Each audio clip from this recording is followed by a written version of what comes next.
in the quiet corners of our world, there are stories that refuse to be explained. Events that don't follow logic. Moments that feel wrong.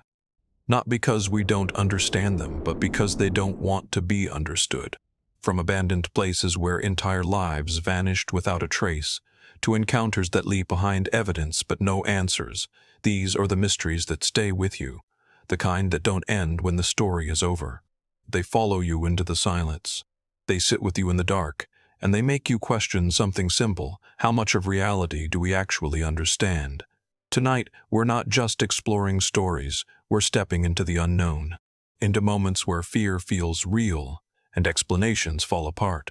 So, turn off the lights, get comfortable, and let's begin 3 hours of the most terrifying mysteries that will stay with you long after this video ends. The vanishing of Andrecunia Lake far in the northern wilderness of Canada, where the land stretches endlessly beneath a sky that seems too wide, too empty, lies a region shaped by silence. In winter, this silence deepens. Snow falls in slow, steady layers, covering forests, lakes, and forgotten paths until the entire landscape feels frozen, not just in temperature, but in time itself.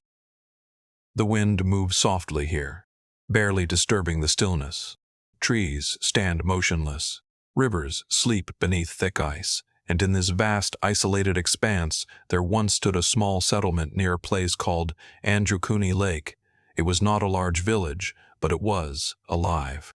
Families lived there, hunters, trappers, and people who understood the rhythms of the land better than anyone else. Smoke would rise from chimneys.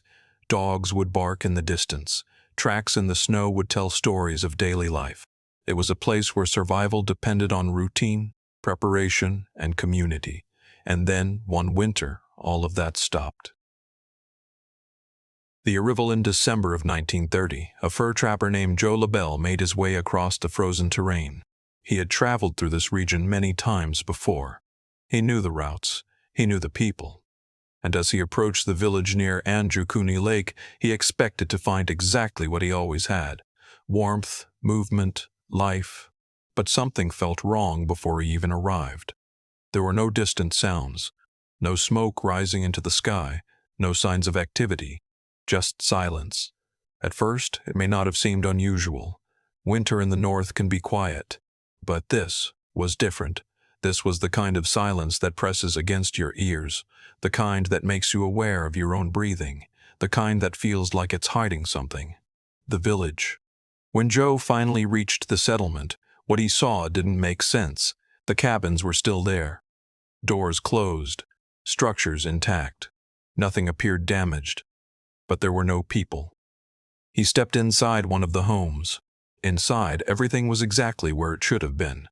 Clothing lay neatly arranged. Tools were in place. Food supplies were untouched. A pot may have even been left near a hearth, as though someone had been in the middle of preparing a meal. And then simply left. Not gradually. Not over days or weeks, but suddenly, as if every person in the village had stood up at the same moment and walked away. The dogs outside, something even more disturbing waited. The sled dogs. They were still there, tied to their posts, but they had been left behind. Some reports suggest they had starved. Others say they were found weak, still waiting for owners who would never return. Think about that for a moment. In a place where survival depends on every resource, every companion, every living thing, no one takes their dogs, no one releases them, no one comes back. It doesn't fit. Saka! The first questions Joe LaBelle didn't stay long. What he had found wasn't just strange, it was deeply unsettling. He reported the discovery. Authorities were alerted. Other trappers were informed. Soon, more people came to investigate, and the deeper they looked, the stranger it became. The investigation search parties combed the surrounding area. They looked for tracks. In snow-covered terrain, tracks are everything. They tell you where someone has gone, how many people there were, and how recently they passed through. But here, there were none. No signs of a group leaving. No indication of movement into the forest. No trails leading away from the village. It was as if dozens of people had vanished, without disturbing the snow at all. logical explanations. Naturally, investigators tried to make sense of it. The first theory was simple. They left. Perhaps something forced them to relocate quickly. A threat, a shortage, or a natural event. But this explanation raises more questions than answers.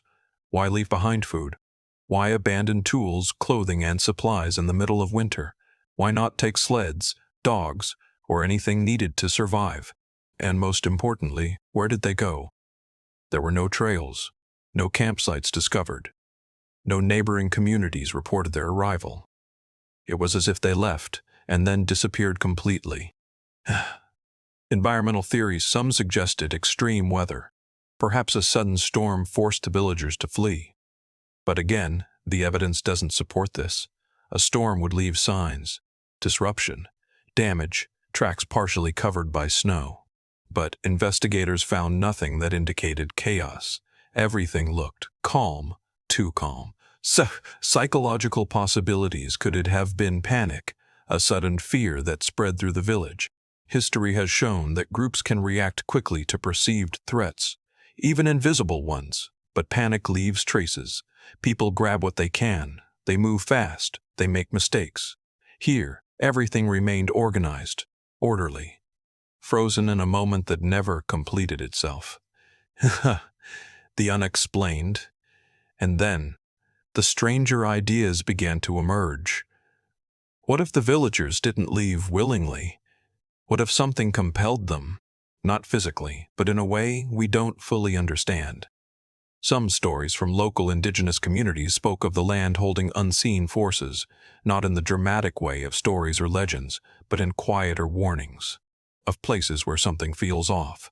Of areas where people are advised not to linger. These accounts were never meant as explanations, but they add something to the mystery. A sense that the environment itself might hold something unfamiliar. The problem with evidence, one of the most frustrating aspects of the Andrew Cooney Lake mystery, is how little concrete evidence exists. There are reports, testimonies, fragments of investigation, but no definitive conclusion. Some historians even debate the accuracy of the original accounts.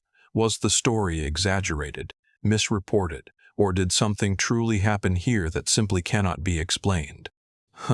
The core mysteries strip away all the theories, all the speculation, and what remains is a single haunting question. How does an entire village disappear without a trace? Not one person left behind, not one clear sign of departure, not one confirmed destination. Just empty homes, silent surroundings, and the feeling that whatever happened, happened all at once. Final reflection. If you were to stand near Andrew Cooney Lake today, you might not see anything unusual. Just snow, trees, silence. But knowing what was once there, it changes the way you look at the landscape. Because somewhere beneath that stillness lies a moment in history that was never completed, a story that stopped halfway through, and a question that remains unanswered nearly a century later. Did the villagers leave, or were they taken by something we still don't understand? The Great Fear of 1789, golden fields stretched endlessly beneath a warm sky. Villages sat peacefully between rolling hills, their stone cottages surrounded by farmland that had sustained generations. At first glance, everything seemed unchanged, untouched by the turbulence beginning to unfold in the cities. But beneath that calm surface, something was building. Not an army, not a storm. Something far less visible and far more difficult to contain. It began with whispers. No one could say exactly where they started, a traveler passing through, a distant rumor carried from another village, a conversation overheard and misunderstood. The details shifted depending on who told the story, but the core remained the same. Danger was coming. Groups of armed men were said to be moving through the countryside. Some claimed they were brigands hired by nobles. Others believed they were part of a secret plan to punish peasants for the growing unrest in France. There were even whispers that entire villages had already been attacked. At first, these stories were dismissed. Rumors were nothing new.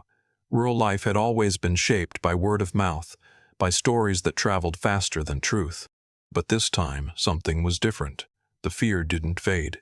It spread. One village heard it and passed it on to the next, then another, then another. Each retelling added urgency. Details became sharper. The threat felt closer. And then something changed. People began to act. Farmers who had spent their lives working the same land suddenly abandoned their fields. Tools were dropped mid-task. Families gathered what they could carry and prepared for something they couldn't see. Doors were reinforced, windows shuttered, weapons improvised, pitchforks, sickles, wooden clubs, anything that could be used for defense. Night fell differently now. Instead of quiet evenings, villages filled with movement. Torches burned in the dark as groups patrolled their own streets. Shadows stretched across walls, flickering with every step, every glance over the shoulder. No one wanted to be alone. And yet, no one could clearly explain what they were afraid of. Reports began to multiply. In one region, villagers claimed they saw figures moving along the horizon, dark shapes against the fading light, too far away to identify. In another, distant sounds echoed through the night. Footsteps, some said. Others insisted they heard drums, faint but steady, as if something was approaching from beyond the hills. But when people went to investigate, there was nothing there. No footprints, no camps, no signs of movement, just empty land and the uneasy feeling of having imagined something that felt completely real. Still, the fear grew. Entire communities began to mobilize, not in an organized way, but in waves of reaction. One village would hear that another had been attacked and immediately prepare for the same fate. Messages traveled quickly, carried by riders, travelers, and word of mouth, but none of these reports could be confirmed. There were no bodies, no burned homes, no captured attackers, only stories, and yet those stories were enough. In some areas, the panic escalated into something more physical. Villagers, convinced that danger was imminent, began to take action against those they believed were responsible. Estates belonging to local nobles were targeted. Documents were destroyed. Storehouses were raided. To those involved, it didn't feel like rebellion. It felt like survival. They believed they were acting first before something worse could happen to them. But the strange part was this: the threat they were reacting to had never clearly appeared. Historians later tried to understand what caused this wave of fear. They pointed to the political climate. France was already unstable. Food shortages, heavy taxation, and growing resentment toward the aristocracy had created an environment where tension was always present, just beneath the surface. In such conditions, even a small spark could ignite something much larger. And that is exactly what seemed to happen. But even this explanation doesn't fully account for the scale and intensity of what followed. Because the fear did not behave like ordinary panic. It moved faster. It spread further. And in some cases, it seemed to take on a life of its own. There are accounts, quiet ones, often overlooked, that describe something more subtle happening during those nights. People spoke of a feeling, not just fear, but a sense of being watched, as if something unseen was present, just beyond perception. A farmer returning home after sunset might pause, suddenly aware of the silence around him. No wind, no movement, just the unsettling impression that he was no longer alone. Others described hearing their names spoken softly in the distance, only to find no one there. Some claimed they saw brief flashes of light across the fields, too quick to identify, too deliberate to ignore. Were these simply the effects of heightened anxiety? The mind, once convinced of danger, can interpret ordinary things in extraordinary ways. A shadow becomes a figure. A sound becomes a signal. Fear reshapes perception until even the familiar feels unfamiliar. But there is something difficult to explain in how consistent these experiences were. Different villages, different people, similar descriptions. It raises a question that lingers even now. Was the fear purely internal, or was something external feeding it? As days turned into weeks, the situation reached a peak. Entire regions were gripped by collective alarm. People moved in groups, slept lightly, and reacted quickly to any sign, real or imagined, of approaching danger. And then, just as suddenly as it began, it started to fade. No decisive event marked its end. No battle was fought. No enemy was revealed. The rumors slowed. The reports became less frequent. The tension gradually loosened its hold. Villages returned to routine. Fields were tended again. Doors opened. Night became quiet once more. But something had changed. The memory of that fear lingered. Even years later, people spoke about that summer with a kind of uncertainty, not just about what happened, but about what they had felt, because for a brief period of time, entire communities had reacted to something that was never fully seen, never fully understood, and never clearly explained. And yet, it had been powerful enough to alter behavior, reshape decisions, and drive people to act as though their lives were in immediate danger. What does that say about fear? About how it spreads? About how quickly it can move through a population, even without clear evidence? The events of 1789 became known as the Great Fear, a name that captures the scale of what occurred, but not the deeper mystery behind it. Because at its core, the Great Fear leaves behind a quiet, unsettling thought. What if the most powerful force was not an army, or a conspiracy, or even a real threat, but the human mind itself, or something that knows exactly how to influence it? Even today, researchers and historians revisit this moment, trying to piece together what truly happened. Some remain confident in rational explanations. Others acknowledge that there are elements that don't fit neatly into any single theory, and perhaps that is what makes it so compelling. Unlike a disappearance, where something is physically missing, here nothing vanished. The villages remained, the people remained. But for a short time, something invisible moved through them all. Something that changed how they saw the world, how they interpreted reality, and how they responded to the unknown. Standing in those same fields today, it would be difficult to imagine what once unfolded there. The land looks peaceful, still, unremarkable. But history has a way of leaving traces that aren't always visible, not in the ground, but in memory. Because somewhere in that quiet countryside, there was a moment when fear became real enough to reshape reality itself. And the most unsettling part is this: no one ever proved what caused it, or whether it might happen again. The Halifax Slasher Panic. In the late summer of 1938, the town of Halifax in England moved to a familiar rhythm. Factory whistles marked the start and end of each day. Workers filled the streets in the early morning and returned home in the evening, passing small shops, quiet alleys, and rows of tightly packed houses. It was an ordinary industrial town, the kind of place where routine brought comfort and nothing truly unexpected ever seemed to happen.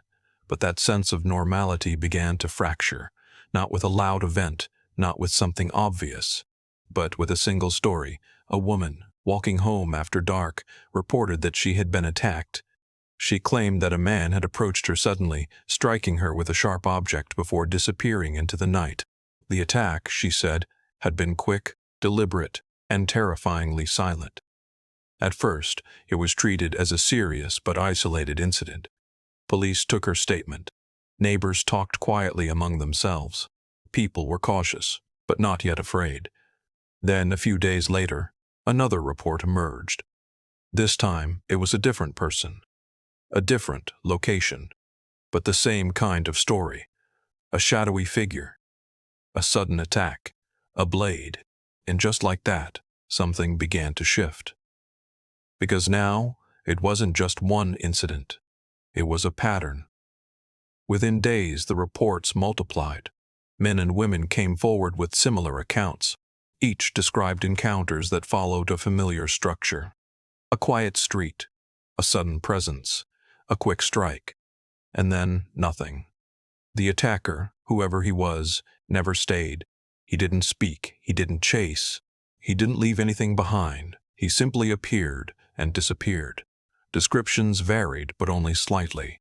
Some said he wore a dark coat, others claimed his face was covered. A few insisted he moved unnaturally fast, almost gliding through the streets rather than running. It didn't take long before the town gave him a name: the Halifax Slasher. Fear spread quickly, much faster than the facts.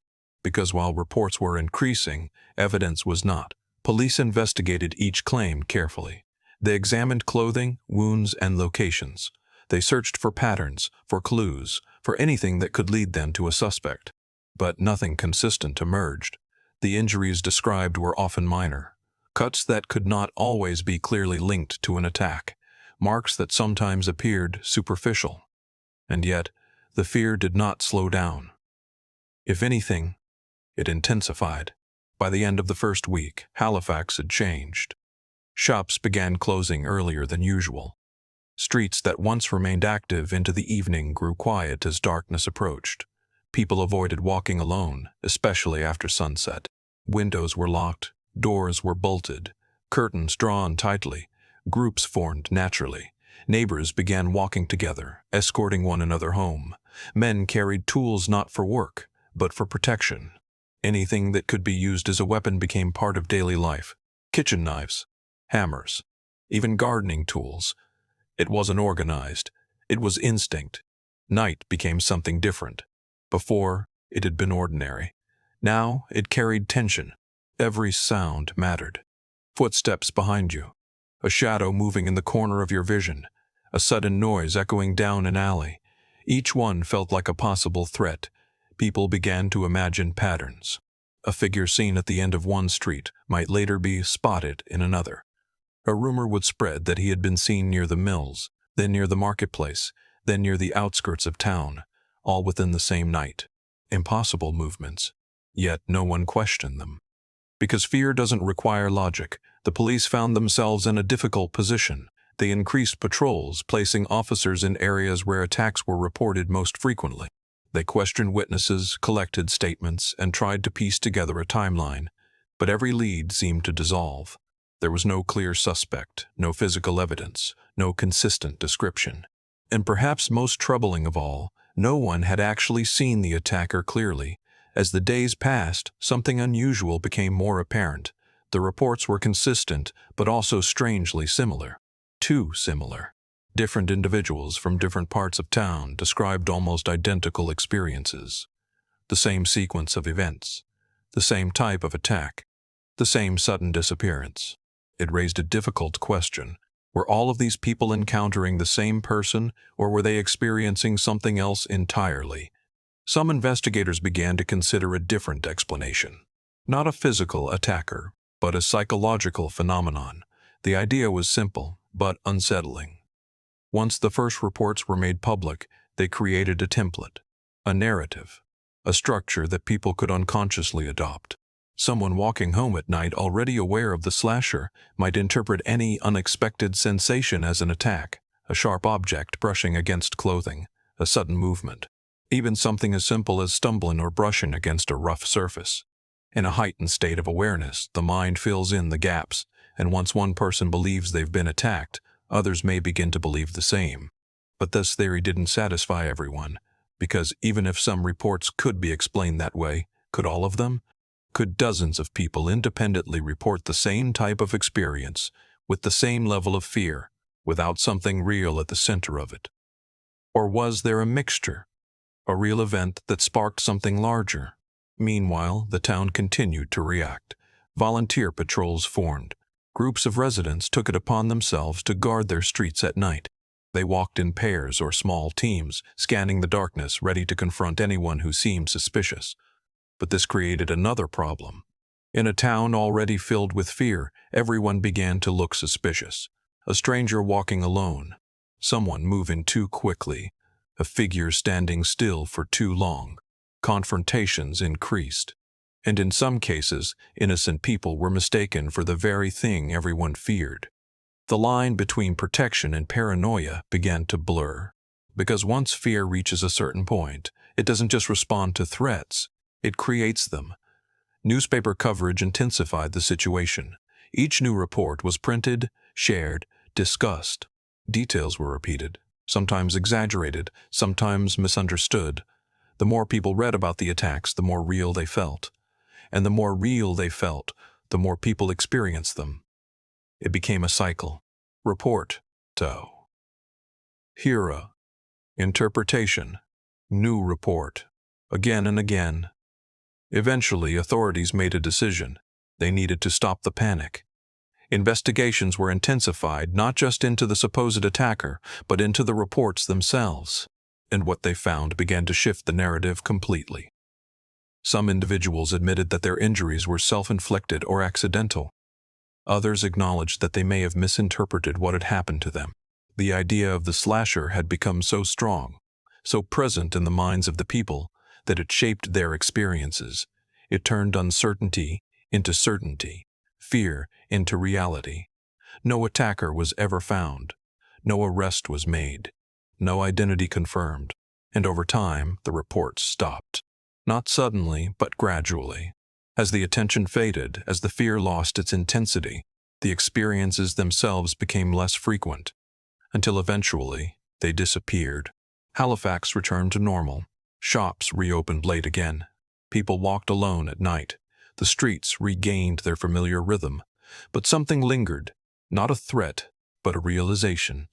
Because what had happened in Halifax was not a disappearance, not a creature, not a supernatural force, but something far more subtle, a moment where fear itself became powerful enough to shape reality, where belief influenced perception so strongly that it created the shared experience across an entire community. Even today, the Halifax slasher remains a fascinating case. Some still believe there was a real attacker, one who simply evaded capture. Others see it as one of the clearest examples of mass psychological influence in a modern setting. But perhaps the most unsettling possibility lies somewhere in between. That there was something real at the beginning, and that everything that followed was built on top of it, layer by layer, until the original truth was no longer visible. If you walk through Halifax now, you won't find any signs of what happened. No marks, no warnings, no visible trace, just ordinary streets like any other town.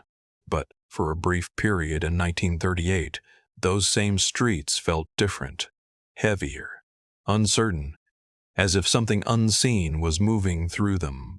Not a person, not a shadow, but an idea. And once it took hold, no one could say where it began or where it would end.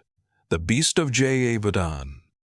In the mid-18th century, long before modern roads carved their way through the countryside, the region of Gévaudan in southern France was a place defined by isolation. Dense forests stretched across steep hills. Narrow paths wound through valleys where small villages stood scattered, separated by miles of rugged terrain. Life here was simple, but not easy. People lived close to the land, tending livestock, working fields, and relying on routine to survive. It was a place where danger was understood. Wolves were not uncommon. Harsh weather was expected, and the unknown was always just beyond the edge of the trees. But in the year 1764, something began to move through this landscape that did not fit into anything the people of Gévaudan had ever known. At first, it was just another story. A young girl had been attacked while tending cattle. She survived, barely, and described something unusual. Not just a wolf, but something larger, something stronger, something that did not behave like any animal she had seen before. Her account spread quickly, but stories like this were often dismissed, exaggerated, misunderstood. In a region where wolves existed, fear could easily distort perception. Then the second attack happened. This time, the victim did not survive. The reports began to grow. Men, women, and children were found in fields, along paths, and near the edges of forests. The injuries were severe, far more brutal than typical animal attacks. Bodies were often discovered partially consumed, with wounds that seemed too deliberate, too focused. Witnesses began to describe the creature, a large wolf-like animal, but not quite a wolf. It was said to be unusually tall, with a long body and powerful limbs. Its fur was often described as reddish or dark, sometimes streaked. Its head appeared larger than expected, with a broad snout and eyes that seemed to reflect light in an unnatural way. Some claimed it moved differently, not like a normal predator, not cautious, not hesitant, but direct, purposeful. As the attacks continued, fear spread through the region.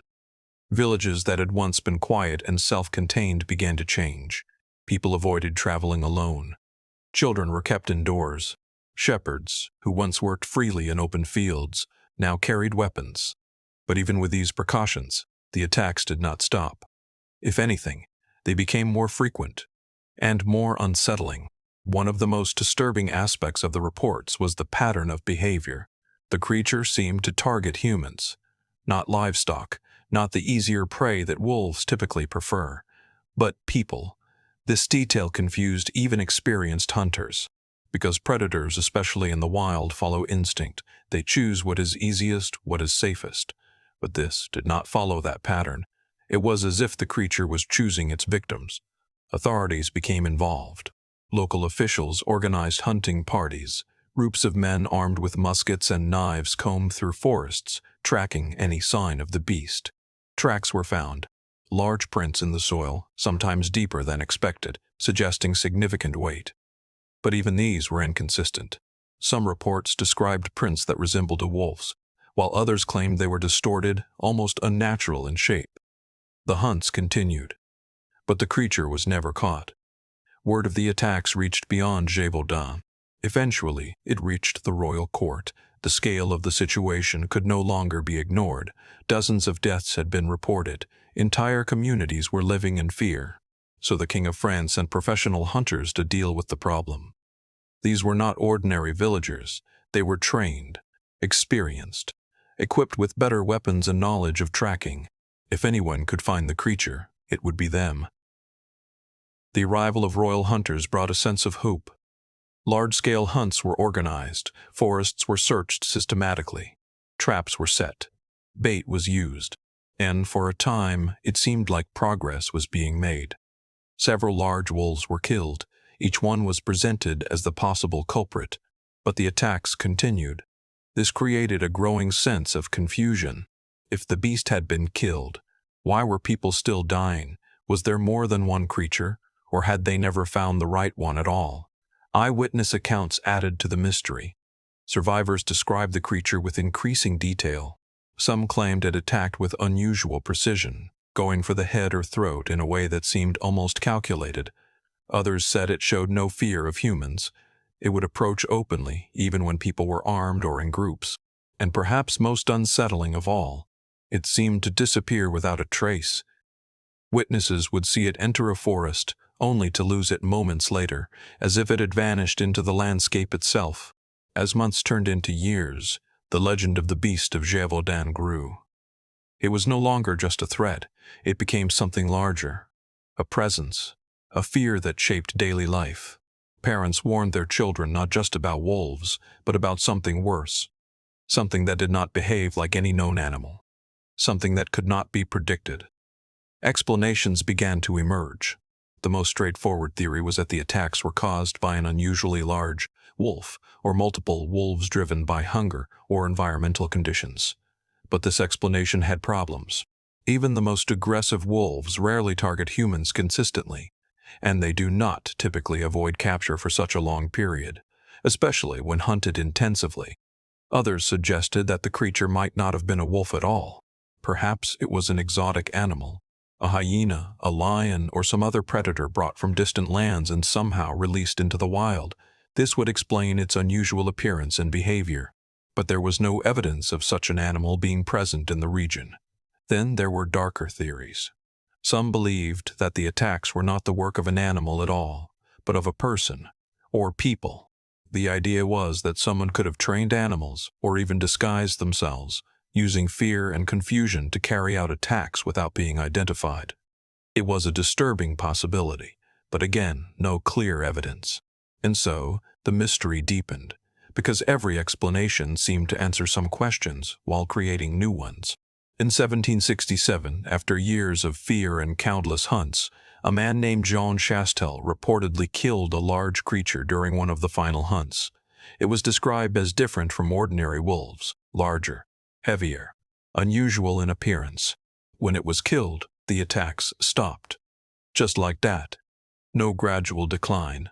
No final sightings. They simply ended. To many, this was proof. The beast had been found. The threat was over. But even this conclusion is not as clear as it seems, because the body of the creature was never properly preserved. Descriptions of it vary depending on the source. Some accounts suggest it was just a large wolf. Others insist it had features that did not match any known animal. Without physical evidence, certainty was impossible. What remains are the records, parish documents, official reports, eyewitness testimonies, all pointing to something that happened, but not clearly explaining what it was. Standing in the region of Gévaudan today, it is difficult to imagine the fear that once filled these forests. The land looks peaceful, quiet, but history has a way of leaving traces even when the physical evidence is gone, because for 3 years something moved through this landscape, something that could not be easily identified, something that challenged what people believed about the natural world. Was it simply a predator, misunderstood and exaggerated by fear? Was it multiple animals, their actions combined into a single legend? Or was it something else entirely, something that doesn't fit neatly into any explanation? The story of the Beast of Gévaudan remains unresolved, not because there are no answers, but because none of them feel complete, and perhaps that is what makes it endure. Because somewhere between the forests, the reports, and the memories of those who lived through it, there is still a gap, a space where certainty should be, but isn't. And in that space, the beast still exists. The Devil's Footprints of Devon. In the winter of 1855, the countryside of Devon in southern England lay beneath a thick, quiet blanket of snow. The storm had come suddenly. Heavy snowfall during the night covered fields, rooftops, and winding country paths, smoothing over every surface until the land looked untouched, pure, silent, and still. By morning, the world seemed reset, as if nothing had moved, nothing had disturbed the surface of the earth. For the people living in small villages scattered across the moors, this kind of snowfall was not unusual. But what they discovered that morning was, it began with a single observation. A farmer, stepping out into the cold air, noticed something unusual on the snow-covered ground. At first, it didn't seem alarming, just a line of impressions stretching across his field. But as he looked closer, he realized they didn't match anything he had ever seen before. The prints were shaped like hooves, but not like any hooves he recognized. Each mark was narrow and deep, with a distinct, almost deliberate form, something between a horse's hoof and something far stranger. They appeared in a straight, single-file line, as if whatever made them had walked with precise, measured steps. That alone would have been enough to raise questions, but what truly unsettled him was where they went. Straight across the field, uninterrupted, as if nothing had stood in the way. Soon others began to notice the same thing. Neighbors found similar tracks crossing their land. Then more reports came in from nearby farms, from villages miles apart, from places separated by hills, rivers, and obstacles that no ordinary animal could easily cross. The pattern was always the same, a single line of hoof-like prints, perfectly spaced, unbroken, relentlessly straight. They crossed fences without stopping. They moved over walls as if they weren't there. They passed through hedges, gardens, and even rooftops. In some cases, the prints were found on top of buildings, as though whatever made them had walked across the roofs themselves. And always the same spacing, the same shape, the same direction. What made it even more unsettling was the distance. Reports suggested that the tracks stretched for miles, some estimated dozens of miles, across multiple towns, through different terrains, and yet they appeared as one continuous trail. People began to follow them, at first out of curiosity, then out of concern, because the more they followed the tracks, the less sense they made. The prints would lead straight toward a river, and then continue on the other side, as if whatever made them had simply crossed without leaving any trace of how.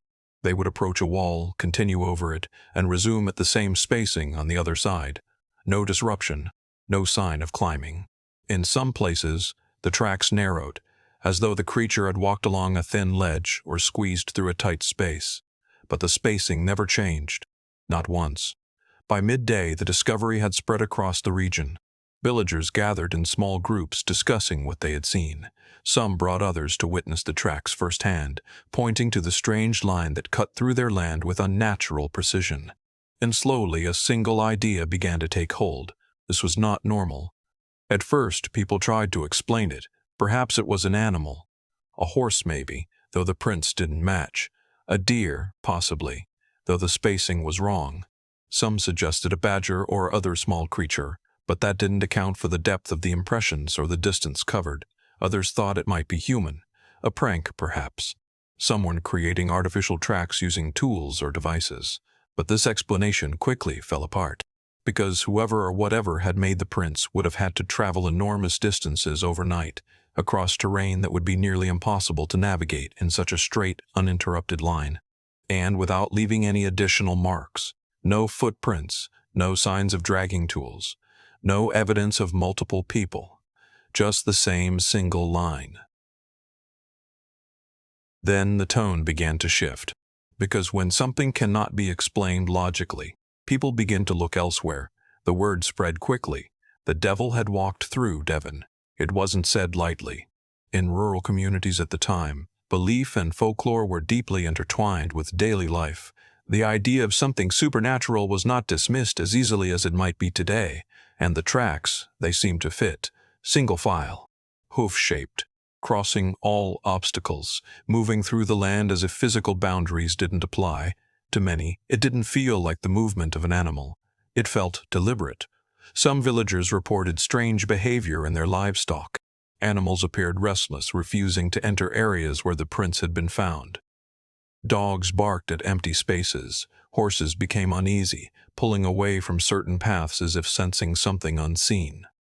Others spoke of a feeling, a subtle, unsettling awareness when standing near the tracks. Not fear exactly, but something close. As if they were standing in the presence of something that had passed through and might return. Newspapers began reporting on the phenomenon. Descriptions varied, but the core details remained consistent. Hoof-like prints, long distances, impossible paths. The story spread beyond Devon, reaching other parts of England. And with it, speculation grew. Some attempted scientific explanations. Perhaps the prints were caused by a rare weather event. Melting and refreezing snow could distort existing tracks, creating shapes that appeared unnatural.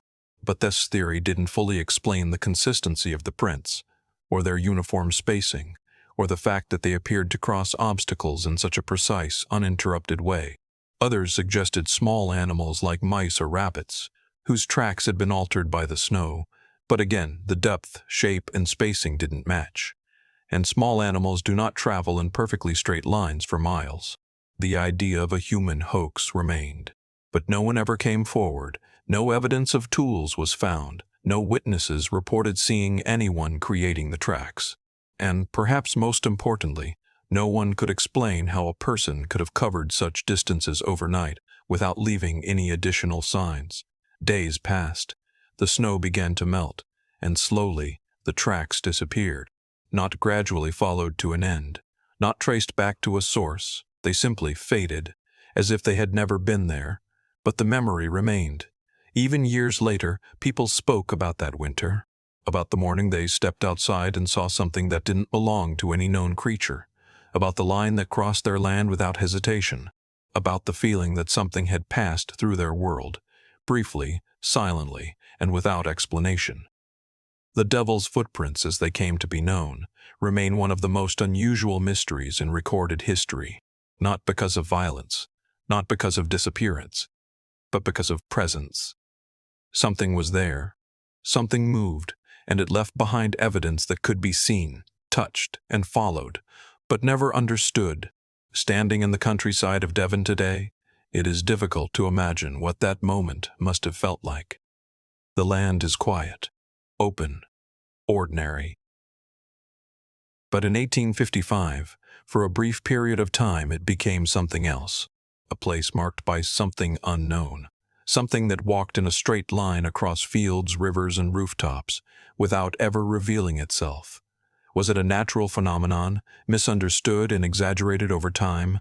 Was it a clever deception, carefully executed and never claimed? Or was it something else entirely, something that doesn't leave explanations behind, only questions? Because the most unsettling part of this mystery is not what was seen, it's what wasn't.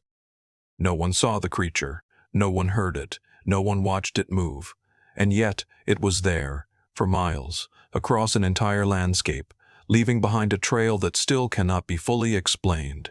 And perhaps the most haunting question of all is this: if something could walk through the world like that, so quietly, so precisely, so completely unnoticed, how would we ever know if it passed through again? The Black Hope Curse. In the wide, sunlit plains of eastern Texas, there are stretches of land where nothing seems unusual at first glance. Long roads cut through open fields, houses sit quietly beneath big skies, and the rhythm of life moves slowly, predictably. Small towns in this region often feel grounded, familiar, untouched by anything extraordinary. But in the 1980s, one such place began to experience something that quietly disrupted that sense of normality. It didn't arrive all at once, and it didn't announce itself in a way that demanded immediate attention. Instead, it unfolded gradually, almost cautiously, as if testing how far it could go before anyone fully noticed. At first, the disturbances were subtle.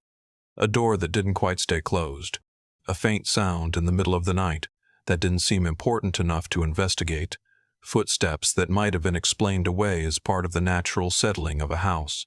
These things, on their own, were easy to ignore. Life continued as usual. People dismissed them as coincidence, as imagination, as the ordinary background noise of daily living. But then the same kinds of events began to repeat, not just in one house, but in several. Families who had never spoken about such things suddenly found themselves describing similar experiences. Someone would wake up in the night, convinced they had heard movement in an empty hallway. Another would describe the sound of something being dragged across the floor, only to find everything exactly where it should be. Lights flickered, not constantly, but just enough to be noticed. Electrical devices behaved strangely, turning on or off without a clear reason. None of these events were dramatic on their own, but together they began to form a pattern that was difficult to ignore. As the weeks passed, the disturbances became more pronounced. Doors didn't just move slightly anymore, they opened fully. Objects that had been placed carefully in one location were later found somewhere else. Furniture shifted, sometimes subtly, sometimes in ways that couldn't be easily explained. A chair that had been tucked under a table might be found turned at an angle. A tool left in a shed might appear inside the house. These were not constant events, but they happened often enough that people began to pay closer attention. What made it more unsettling was that the experiences were not limited to a single family. Neighbors began to talk, quietly at first, then more openly. The same types of disturbances were being reported across different homes. People who had never considered the possibility of anything unusual now found themselves questioning what they were experiencing. It wasn't just the events themselves, but the consistency. Different houses, different families, similar patterns. Then came the sounds. Not the faint, dismissible noises from before, but clearer, more deliberate ones. Knocking that seemed to come from within walls. Slow, measured footsteps that crossed rooms when no one was there. In some cases, voices were reported, not clear enough to understand, but present enough to be noticed. These accounts varied, but they shared a common theme. Something was there, even if it could not be seen. Animals seemed to react before people fully understood what was happening. Livestock behaved unpredictably, becoming restless without a clear cause. Dogs barked at empty spaces, refusing to settle. Horses pulled away from certain areas, as if sensing something that humans could not perceive. These reactions added another layer to the situation. Animals do not respond to stories or rumors, they respond to stimuli. But what exactly they were responding to remained unclear. As the reports increased, so did the sense of unease. People began to feel watched, not in a constant, overwhelming way, but in brief, subtle moments. Standing alone in a room and suddenly becoming aware of something behind them. Walking through a hallway and feeling as though they were not alone. These sensations were difficult to describe and even harder to prove, but they were shared by enough people to be taken seriously. Some residents began to notice patterns in where the disturbances occurred. Certain areas seemed more active than others. Specific houses experienced more intense activity. Over time, a quiet realization began to take shape. The land itself might be connected to what was happening. Stories began to surface about the history of the area. Old records, long forgotten or ignored, hinted at events that had taken place years, even decades earlier. There were mentions of a cemetery, of land that had been repurposed, of graves that may have been disturbed during construction. This idea changed how people interpreted the events. What had once seemed like isolated disturbances now felt connected to something deeper. The possibility that the land held a history that had not been fully respected or understood added weight to every unexplained occurrence. It wasn't just about strange sounds or moving objects anymore. It was about cause and consequence. Skeptics offered more grounded explanations. They pointed to environmental factors. Old wiring could explain electrical issues. Structural settling could account for certain noises. Human perception, especially under stress or suggestion, could transform ordinary experiences into something extraordinary. These explanations were reasonable, and in some cases, they likely accounted for specific events. But they did not fully address the consistency across multiple households or the timing of the disturbances. Another explanation focused on psychology. Once the idea of something unusual takes hold in a community, it can influence how people interpret their surroundings. A normal sound becomes suspicious. A small movement becomes significant. Fear, once introduced, can shape perception in powerful ways. But even this did not fully explain everything. Some events involved physical changes that were difficult to attribute solely to perception. The situation reached a point where it could no longer be ignored. Investigators, both skeptical and open-minded, began to look into the reports. They documented accounts, compared timelines, and tried to identify patterns. Some attempted to capture evidence through recordings or photographs, but the results were inconclusive. The disturbances did not occur on demand. They appeared sporadically, without clear triggers, making them difficult to study. What stood out most in these investigations was the consistency of personal experiences. People who had no reason to influence each other described similar events. The details varied, but the core elements remained the same: movement without cause, sounds without source, the feeling of presence without visibility. These shared experiences created a sense that something real was happening, even if it could not be clearly defined. Over time, the disturbances began to fade, not abruptly but gradually.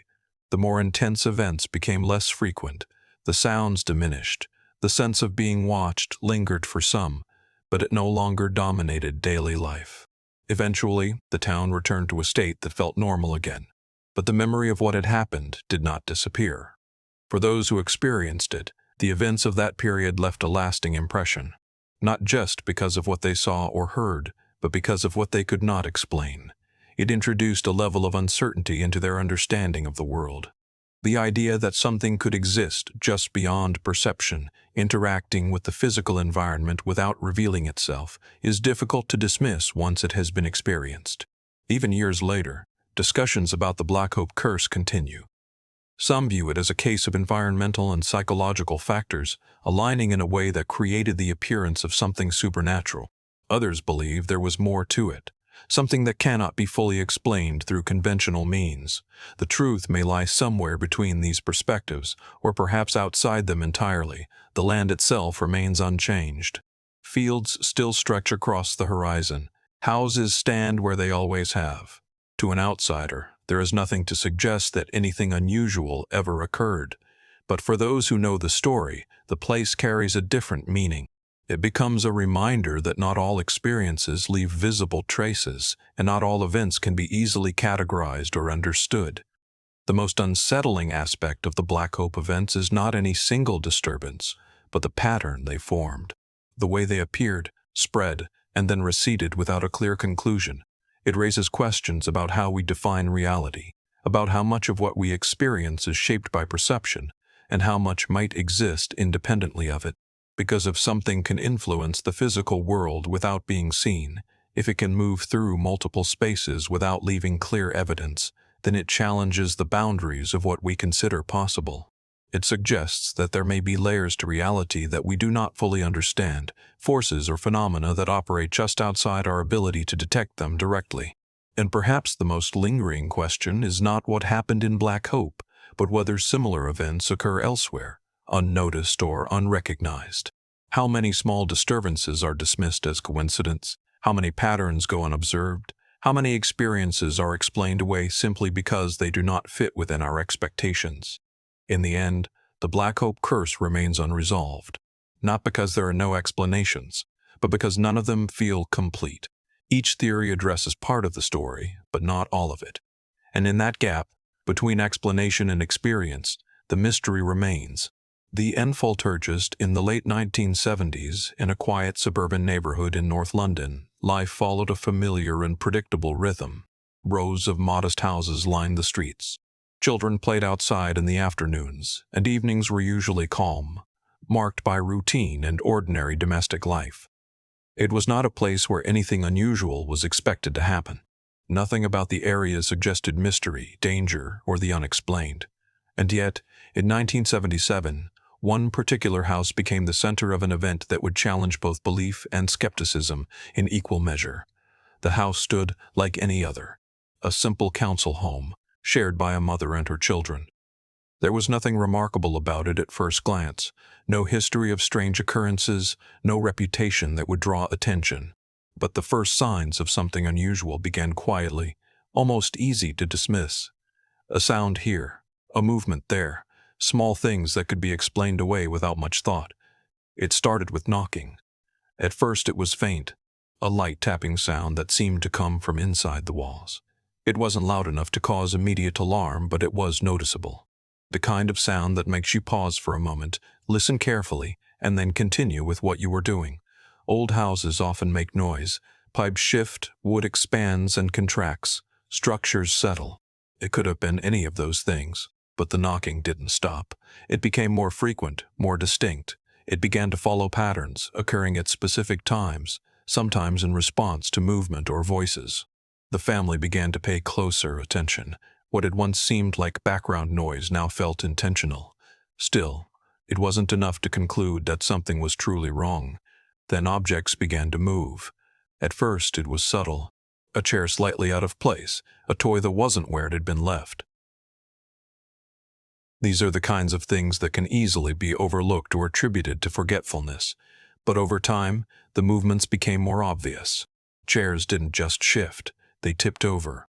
Objects didn't just change position, they were found in entirely different parts of the room. One night, a heavy piece of furniture was reported to have moved across the floor on its own. That was the moment things changed, because it is one thing to question your memory, it is another to see something move without explanation. The family became increasingly uneasy. Sleep was interrupted. Every sound carried a new meaning. The house no longer felt like a place of comfort. It felt unpredictable, as though something within it was no longer under control. The disturbances continued to escalate. Knocking grew louder, more forceful. It no longer sounded like something hidden within the structure of the house. It sounded deliberate, as though it was being produced with intent. The family began to test it, asking questions out loud, waiting to see if the knocks would respond. In some cases they did. One knock for yes, two for no. It was inconsistent, but it happened often enough to be noticed. Word began to spread. Neighbors heard the sounds.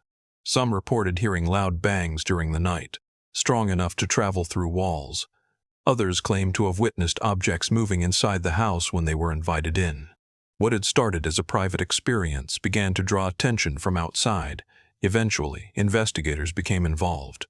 Members of research organizations along with journalists arrived to observe and document what was happening. They approached the situation from different perspectives. Some were skeptical, looking for evidence of trickery or misinterpretation. Others were more open to the possibility that something unusual was occurring.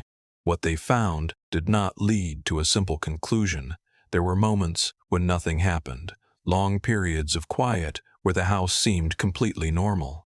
But then, without warning, the activity would resume. Loud knocks, sudden movements, objects falling or being displaced. Some of these events were witnessed by multiple people at the same time. That made them harder to dismiss. Photographs were taken, audio recordings were made.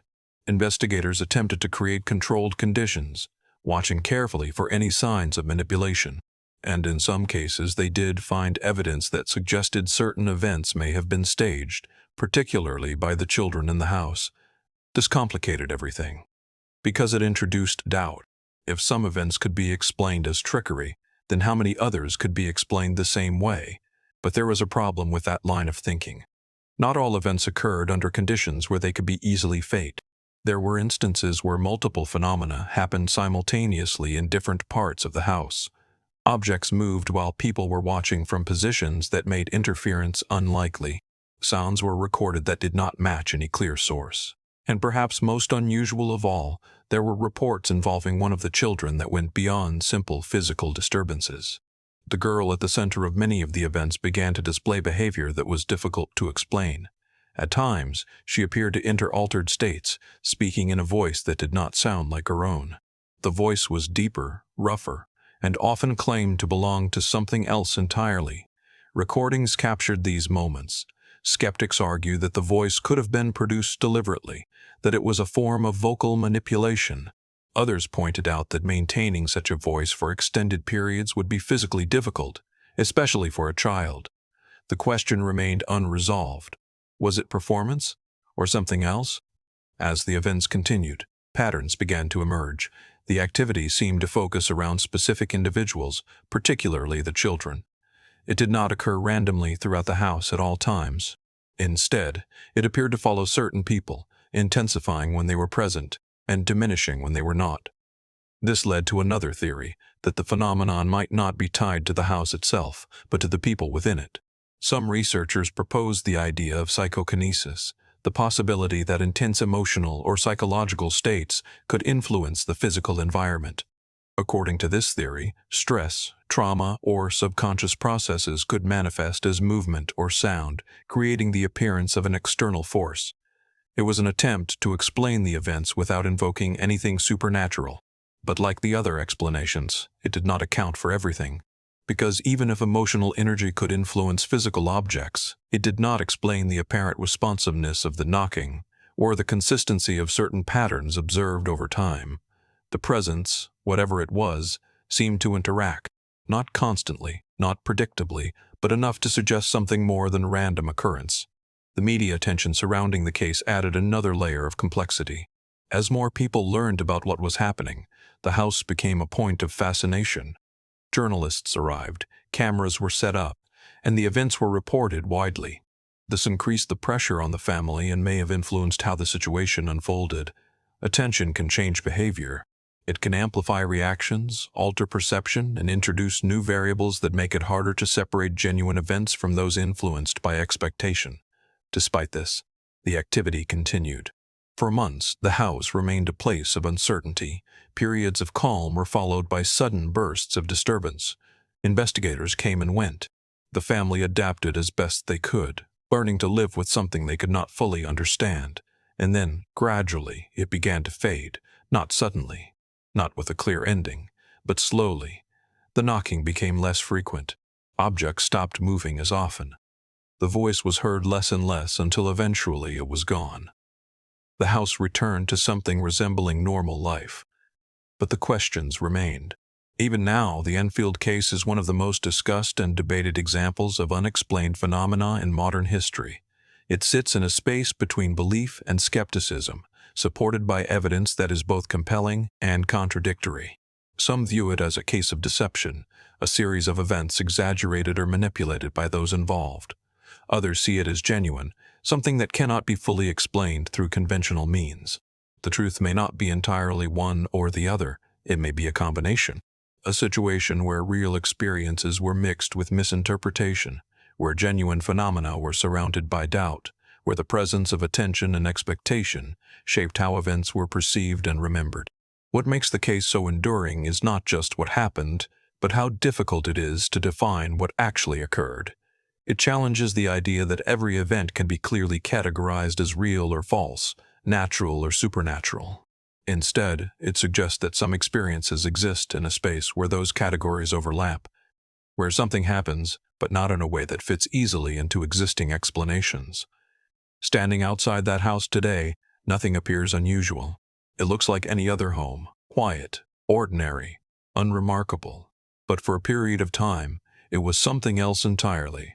A place where objects moved without visible cause, where sounds responded without a speaker, where the boundary between perception and reality became uncertain, and where, even now, no single explanation has been able to fully account for everything that was witnessed. The Enfield poltergeist remains unresolved, not because there are no answers, but because none of them seem complete. The Matt Stone panic. In the early 19th century, in a time when medical knowledge was still limited and communities often relied on tradition as much as science, small towns across New England lived with a constant awareness of illness. Disease was not something distant or abstract. It was immediate, personal, and often poorly understood. When someone fell ill, explanations were not always clear, and remedies were often drawn from folklore as much as from any formal practice. It was in this environment that an object began to gain attention, an object that would soon become both a symbol of hope and a source of fear.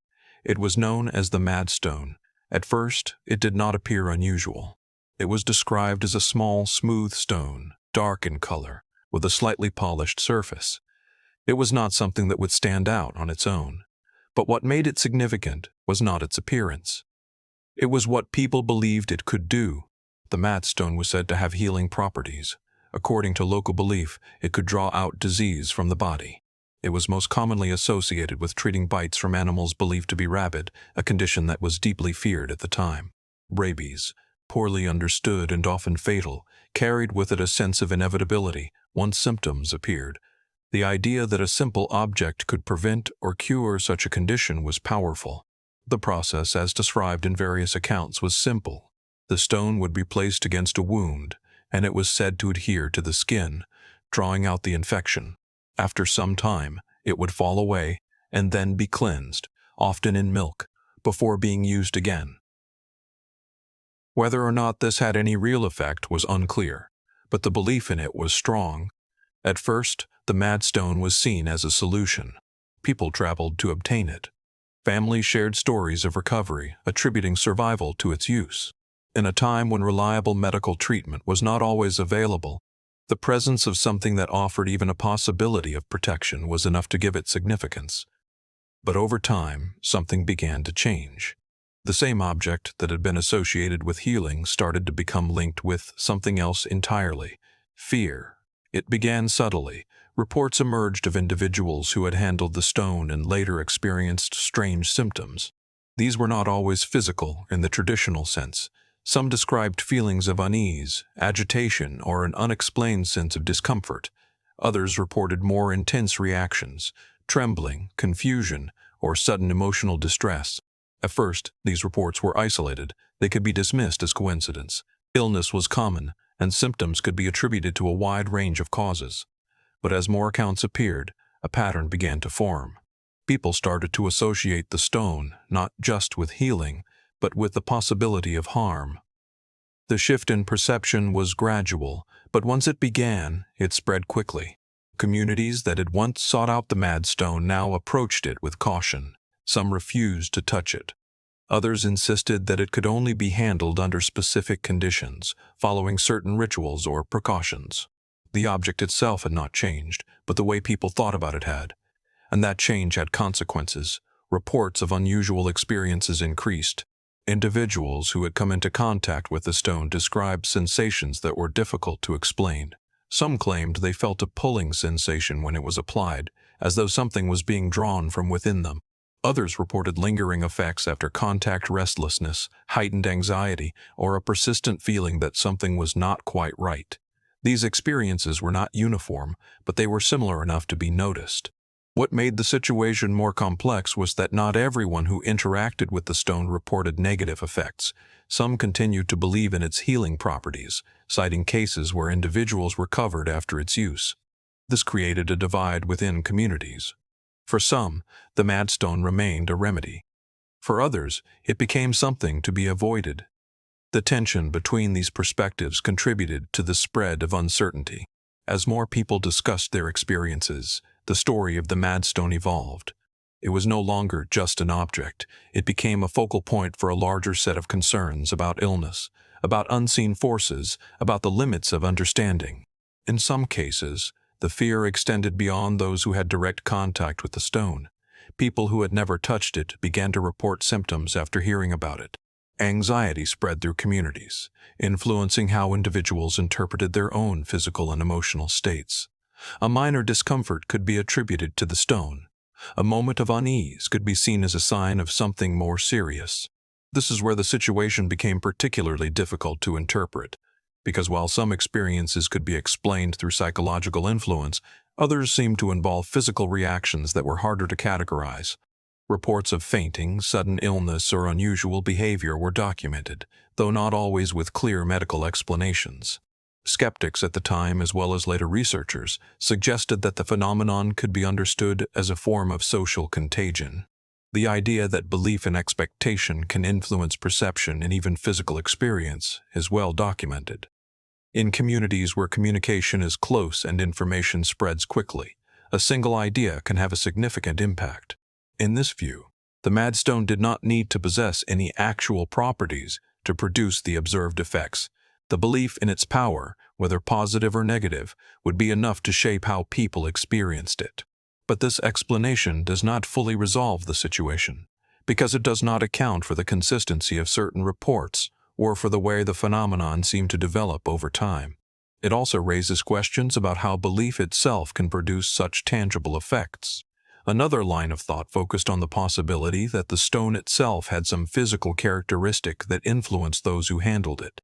Some have suggested that it may have contained substances that could produce mild physiological reactions, though there is no definitive evidence to support this. The lack of physical evidence is one of the central challenges in understanding the Madstone panic. The stone itself was not preserved in a way that allows for modern analysis. Descriptions exist, but they vary, and without a physical sample, it is difficult to draw firm conclusions about its composition or properties. What remains are the accounts, letters, newspaper articles, and personal testimonies that describe a period of time when an ordinary object became the center of a complex and unsettling experience. Over time, the intensity of the panic decreased. As with many such events, the passage of time reduced the immediacy of the fear. New concerns replaced old ones. The Madstone, once a topic of widespread discussion, became less prominent. Its reputation shifted again, moving from something feared to something remembered. But the story did not disappear. It remained as an example of how quickly perception can change, how an object can move from being seen as beneficial to being viewed as dangerous, and how communities can respond to uncertainty in ways that amplify both belief and fear. What makes the Madstone panic particularly interesting is not just the object itself, but the process by which it became significant. It began with a need for protection, for healing, for certainty in the face of illness. It was supported by belief, reinforced by anecdote, and then transformed by experience.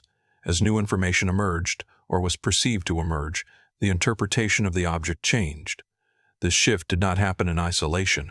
It was shaped by communication, by shared experience, and by the broader context in which people lived. In a time when scientific understanding was limited and where information traveled primarily through word of mouth, the line between observation and interpretation was often unclear. The Madstone became a kind of mirror. It reflected the concerns of the time, the limits of knowledge, and the ways in which people made sense of what they did not fully understand. Even now, looking back at the accounts, it is difficult to determine exactly what happened. Some elements can be explained through known psychological and social mechanisms. Others remain less clear. The possibility that multiple factors were involved, belief, suggestion, environmental conditions, makes it unlikely that a single explanation will fully account for all aspects of the phenomenon. What can be said with some certainty is that the Madstone panic was real in its effects. It influenced behavior, it shaped perception, it altered how people interacted with both an object and each other. And in doing so, it created a situation where the boundary between the physical and the psychological became difficult to define. This is what gives the story its lasting significance. Not the object itself, but what it represents. The idea that meaning can be assigned, changed, and amplified in ways that have real consequences. That belief can influence experience. That fear, once introduced, can spread and evolve. The Madstone, whatever it was in physical terms, became something more through the way it was perceived, and that transformation is what remains. Because even without the object, even without definitive answers, the pattern it represents continues to appear in different forms. A single idea, introduced into a community, grows through repetition and interpretation. It changes how people see the world, how they understand their experiences, and how they respond to uncertainty. And in that sense, the Madstone panic is not just a story from the past. It is a reminder. That sometimes the most powerful force is not the thing itself, but what people believe about it. The London Monster. In the late 18th century, London was a city that never truly rested. Its streets were crowded, its alleys narrow and shadowed, its nights illuminated only by flickering lamps that barely pushed back the darkness. It was a place of movement, noise, and constant activity, but also of uncertainty. In a city so large, it was easy for things to go unnoticed, for events to unfold without immediate explanation. And it was within this environment that a series of incidents began to emerge. Incidents that would soon transform ordinary fear into something far more widespread and difficult to control. It started quietly, as many such events do. A report from a woman who claimed she had been attacked while walking alone at night. The details were unsettling, but not entirely unusual for a city of that size. She described a man who approached her suddenly, his face partially concealed, his actions quick and deliberate. He carried a sharp instrument, though his intent seemed less about theft and more about causing fear. The encounter was brief, but it left a strong impression. At first, the report was treated as an isolated incident. London was no stranger to crime, and a single attack, while serious, did not immediately suggest something larger. But within a short time, another report surfaced, then another. Each one carried similarities to the first. Women walking alone, often at night, encountering a figure who appeared suddenly, acted with precision, and then disappeared just as quickly. As the accounts accumulated, a pattern began to form. The attacker was described in different ways, but certain elements remained consistent. He was said to be tall, his build difficult to determine due to the clothing he wore. Some claimed he used disguises, altering his appearance to avoid recognition. Others believed his face was hidden, either by a mask or by the shadows themselves. His movements were described as swift, almost calculated, as if he understood the layout of the streets and used it to his advantage. What made the situation particularly unsettling was not just the attacks themselves, but the uncertainty surrounding them. The incidents did not follow a predictable pattern of location or timing. They occurred in different parts of the city at different hours, making it difficult for authorities to anticipate where the attacker might appear next. As news of the incident spread, the figure at the center of them was given a name: the London Monster. The name carried weight. It suggested something beyond an ordinary criminal, something more elusive, more difficult to define. And as the name spread, so did the fear. Women began to change their routines. Walking alone at night became something to be avoided whenever possible. Groups formed for safety, and men often accompanied family members through the streets. The presence of the monster was not constant, but the possibility of encountering him was enough to influence behavior across the city. Authorities responded by increasing patrols. Officers were assigned areas where attacks had been reported, and efforts were made to gather descriptions from witnesses. But the information collected was inconsistent. No two descriptions matched perfectly. Height, clothing, mannerisms, even the nature of the attacks varied from one account to another. This inconsistency made it difficult to identify a single suspect.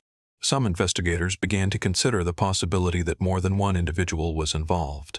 The idea that multiple attackers could be operating under the same identity would explain the variation in descriptions and the wide distribution of incidents. But this theory introduced new questions. How would such a group coordinate their actions? Why would they adopt the same method, the same target, the same approach? Another possibility was that the reports were not all connected, that some incidents were genuine attacks, while others were influenced by the growing narrative surrounding the monster. Once the idea of such a figure took hold, it could shape how people interpreted their experiences. A sudden encounter, a moment of fear, a misinterpretation of an ordinary event could be attributed to the monster. This would explain the variation in details, as well as the increase in reported incidents over time. But it also meant that separating fact from perception would be extremely difficult. The role of media and public discussion in this process cannot be overlooked. Newspapers reported on the attacks, often emphasizing the more dramatic aspects of the accounts. Pamphlets circulated, retelling the stories and adding their own interpretations. As more people became aware of the monster, the idea of him became more defined, more real in the minds of the public. This, in turn, influenced how new incidents were perceived and reported. A feedback loop began to form. Reports led to fear, fear led to heightened awareness led to more reports, and each new reports reinforced the existence of the monster. Despite increased efforts, authorities struggled to make progress. There were no clear leads, no consistent evidence, no suspect who could be definitively linked to the incidents. The attacker, or attackers, seemed to operate with an understanding of both the physical environment and the psychological state of the city. This made the situation particularly challenging, because it was not just about stopping a criminal, it was about addressing a phenomenon that existed partly in reality and partly in perception. Eventually, a suspect was identified. A man named Reinwick Williams was arrested and accused of being the London Monster. The evidence against him was based on witness testimony and circumstantial details. He was tried and convicted, and for many this brought a sense of closure. But not everyone was convinced. Some questioned whether he could have been responsible for all of the reported incidents. The scale of the events, the variation in descriptions, and the timing of the attacks suggested that the situation might be more complex than a single individual. If Williams was responsible, then the case was resolved, at least in a legal sense. But if he was not, or if he was only part of the story, then the true nature of the monster remained uncertain. Over time, the incidents decreased. Whether this was due to the arrest, increased awareness, or a natural decline in the phenomenon is difficult to determine. As the reports became less frequent, the fear gradually subsided. The city returned to its usual rhythm, and the monster became a story rather than an immediate concern. But the story did not disappear.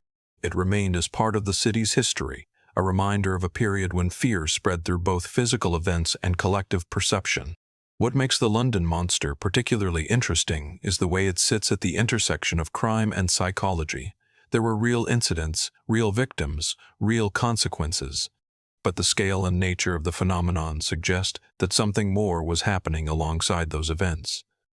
The idea of the monster became a lens through which people interpreted their experiences. It shaped how they understood what happened to them, how they reported it, and how others responded. In this sense, the monster was not just a person. It was a concept, a representation of fear, uncertainty, and the limits of control within a large and complex environment. Even now, the case raises questions that are difficult to answer definitively. Was the London Monster a single individual, acting with unusual skill and awareness? Was it multiple people, their actions combined into a single narrative through public perception? Or was it a mixture of real events and psychological influence, where the idea of the monster amplified and extended beyond the original incidents? Each of these explanations has merit. Each addresses part of the story, but none fully resolve it, because the phenomenon itself was not confined to a single event or a single explanation. It evolved over time, shaped by both action and interpretation. This is what gives the London Monster its lasting significance. It is not just a case of crime. It is a case study in how fear can spread, how narratives can form, and how the boundaries between reality and perception can become blurred. In a city as large as London, where anonymity is possible and information travels quickly, such a phenomenon can take on a life of its own. And once it does, it becomes difficult to control. The streets where these events took place still exist. They are filled with people, with movement, with the ordinary details of daily life. But for a time, they were something else. They were the setting for a story that combined real danger with imagined possibilities. A story where the presence of a single figure, whether real or constructed, was enough to change how an entire city behaved. And perhaps that is the most enduring aspect of the London Monster.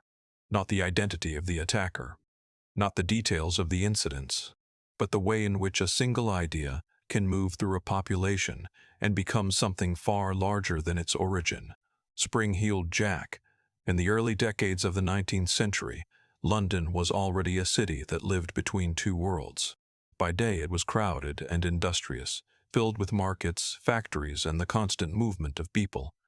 By night it became something else entirely. Gas lamps cast uneven light across narrow streets, leaving deep pockets of shadow between buildings. Fog often settled low, distorting shapes and muting sound. It was a setting where uncertainty could thrive, where the line between what was seen and what was imagined could become difficult to define. It was in this environment that a series of encounters began to take shape, encounters that would give rise to one of the most unusual figures in urban history. The reports began sporadically. A woman walking alone late in the evening claimed she had been confronted by a figure that did not move like an ordinary person. According to her account, the figure approached quickly, then leapt away with an agility that seemed impossible. The description was vague, but the impression it left was clear. This was not a typical attacker. There was something unnatural about the way it moved. At first, the report was treated as an isolated incident. London was a city where unusual encounters were not unheard of, and without additional evidence, there was little reason to assume anything more was happening. But within a short time, similar accounts began to emerge. Different individuals in different parts of the city described encounters that shared certain key features: a figure appearing suddenly, often in low light, a sense of being watched or pursued, and most notably, movements that seemed to defy normal human ability. The figure came to be known as Spring-Heeled Jack. The name itself reflected the most striking aspect of the reports. Witnesses consistently described the figure as capable of extraordinary leaps.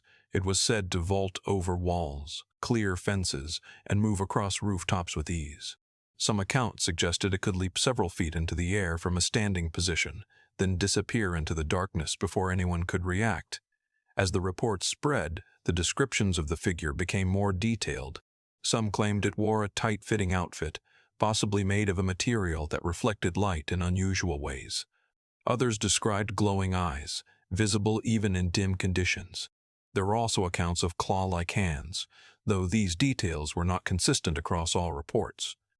What remained consistent was the impression of speed, agility, and something that did not fit within ordinary expectations. Fear began to grow, but it was not the same kind of fear associated with a conventional threat. The uncertainty surrounding the figure made it difficult to define what people were afraid of.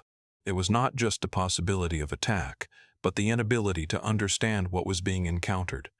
The figure did not behave like a typical criminal. It did not follow predictable patterns. It appeared and disappeared without clear purpose. Authorities were made aware of the situation and began to investigate. As with other cases of this nature, the first approach was to look for a rational explanation. The idea that a single individual, possibly using some form of mechanical assistance or specialized clothing, could perform the reported feats was considered. In a time when innovation and experimentation were becoming more common, it was not entirely unreasonable to imagine someone developing a method to enhance their physical capabilities. But this explanation faced challenges. The consistency of the reports, particularly regarding the height and distance of the leaps, suggested something beyond what would be easily achievable with the technology of the time. Additionally, the figure was reported in multiple locations, sometimes within short time frames, making it difficult to determine how a single individual could move so quickly between them. Another explanation focused on misperception. The conditions under which most encounters occurred were not ideal for accurate observation. Low light, fog, and heightened emotional states can all influence how events are perceived. A person moving quickly in such conditions might appear to move in ways that are not entirely accurate. Shadows can distort shapes, and the mind can fill in gaps with details that feel real but are not necessarily correct. This perspective suggests that the figure of Spring-Heeled Jack may have been, at least in part, a product of interpretation. A series of unrelated or less dramatic events, perceived through a lens of fear and expectation, could combine to form a more extraordinary narrative. However, this explanation does not fully account for the physical effects reported in some encounters.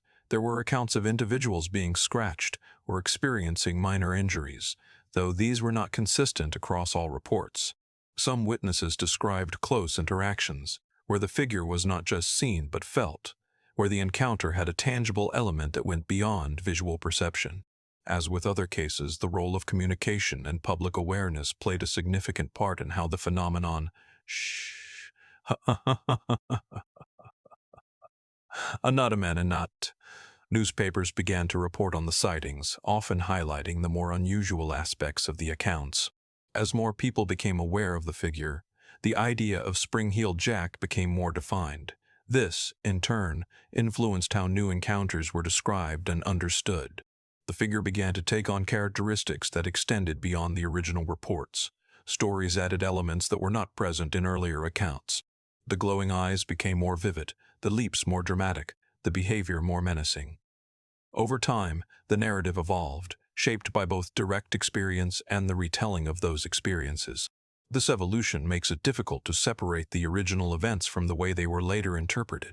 It is possible that the earliest encounters were less extraordinary than the later ones, but as the story spread, the details became more pronounced, more aligned with the growing image of the figure. Despite this, the core elements remained consistent enough to suggest that something was occurring. Whether that something was a person, a series of individuals, or a combination of events interpreted through a particular lens is still a matter of debate. The social impact of the phenomenon was significant. People altered their behavior, particularly at night. Certain areas were avoided, groups formed for safety. The presence of the figure, whether real or perceived, influenced how individuals moved through the city. Over time, the frequency of reports decreased. As with many such phenomena, the initial intensity gave way to a gradual decline. The figure did not disappear entirely from public awareness, but the sense of immediate threat diminished. Spring-Heeled Jack became part of local folklore, a story that persisted even after the events themselves were no longer occurring.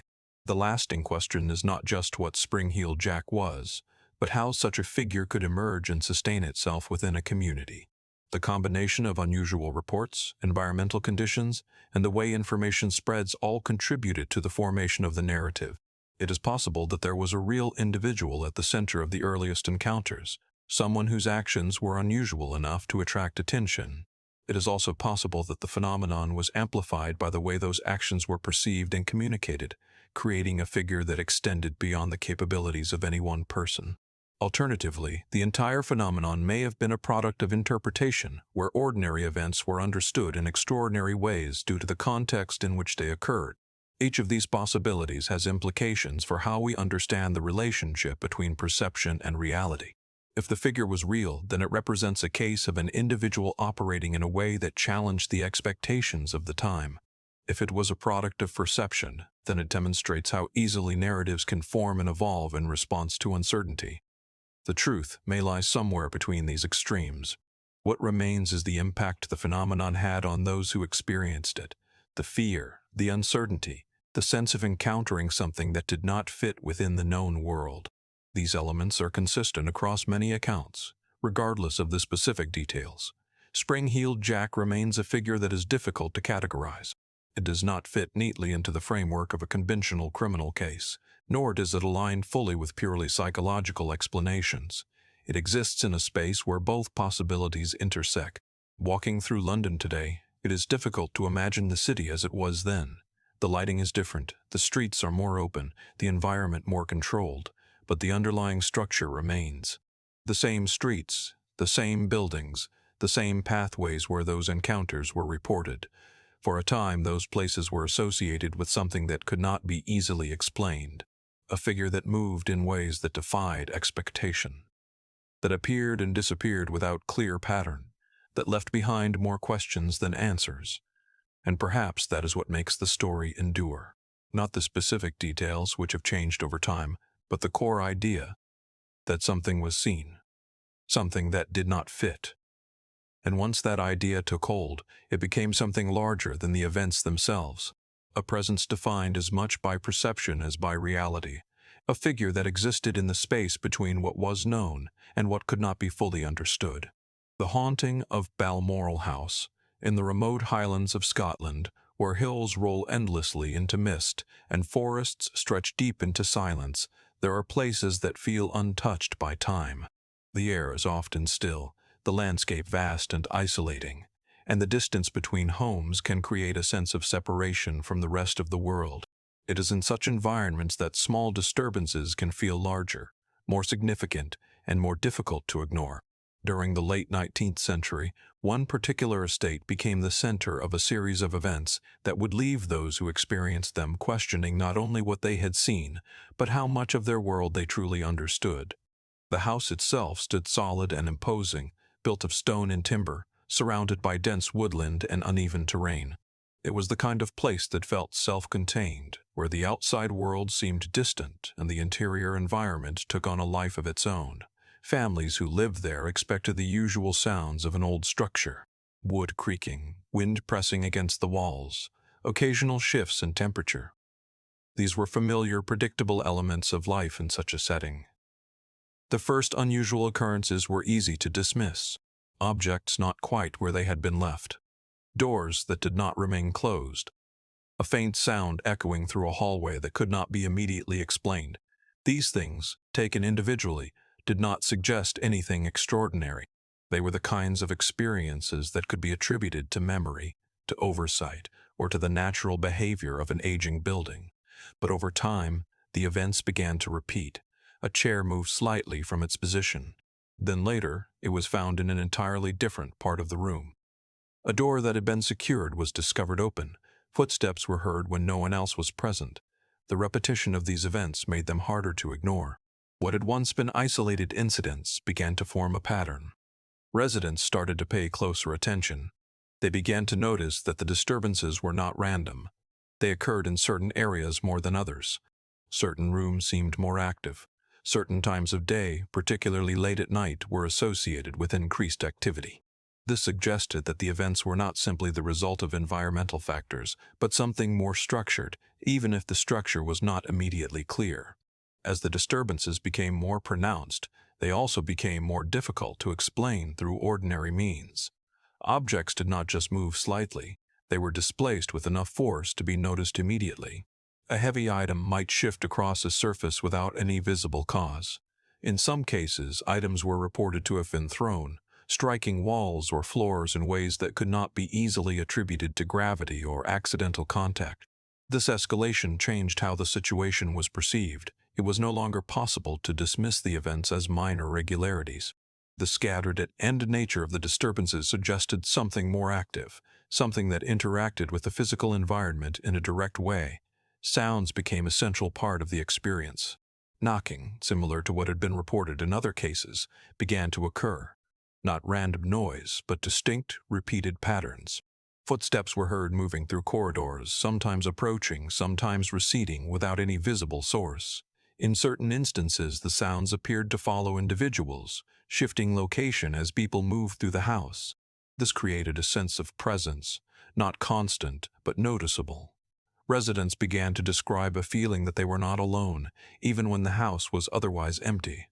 This was not always accompanied by visible phenomena. Often, it was simply a shift in awareness, a moment where the environment felt different, as though something had entered it without being seen. Reports of physical interaction added another layer to the events. Some individuals described feeling a sudden movement of air, a pressure that seemed localized and brief. Others reported being touched, lightly but distinctly, with no one nearby. These experiences were not consistent across all witnesses, but they occurred frequently enough to be taken seriously. The combination of visual, auditory, and physical elements made the situation complex.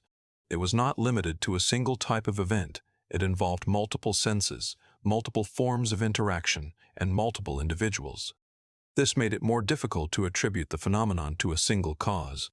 As word of the events spread, investigators and observers began to take an interest. Some approached the situation with skepticism, looking for natural explanations. They examined the structure of the house, considering whether hidden passages, loose fittings, or environmental factors could account for the reported disturbances. Old buildings can produce unexpected effects, particularly under certain conditions. However, these explanations did not fully account for the range of experiences being reported. Others approached the situation with a different perspective, considering the possibility that the events might be related to something beyond ordinary physical processes. They documented accounts, compared observations, and attempted to identify patterns that might indicate an underlying cause. What they found did not lead to a clear conclusion. There were moments when the activity seemed to respond to the presence of observers. Objects moved when people were watching, but not always when they were not. Sounds occurred during periods of attention, but also during times when no one was actively observing. This inconsistency made it difficult to determine whether the phenomenon was influenced by observation or simply appeared to be. The idea of intentionality began to emerge. Some witnesses felt that the events were not random but directed, that the movements, the sounds, and the interactions had a purpose, even if that purpose was not understood. This perception was not universal, but it was present in enough accounts to be considered. The environment itself contributed to the intensity of the experience. The isolation of the house meant that there were few external influences. Sounds from outside were limited, making internal noises more noticeable. The surrounding landscape, with its dense forests and uneven terrain, created a sense of separation that amplified the impact of what was happening inside.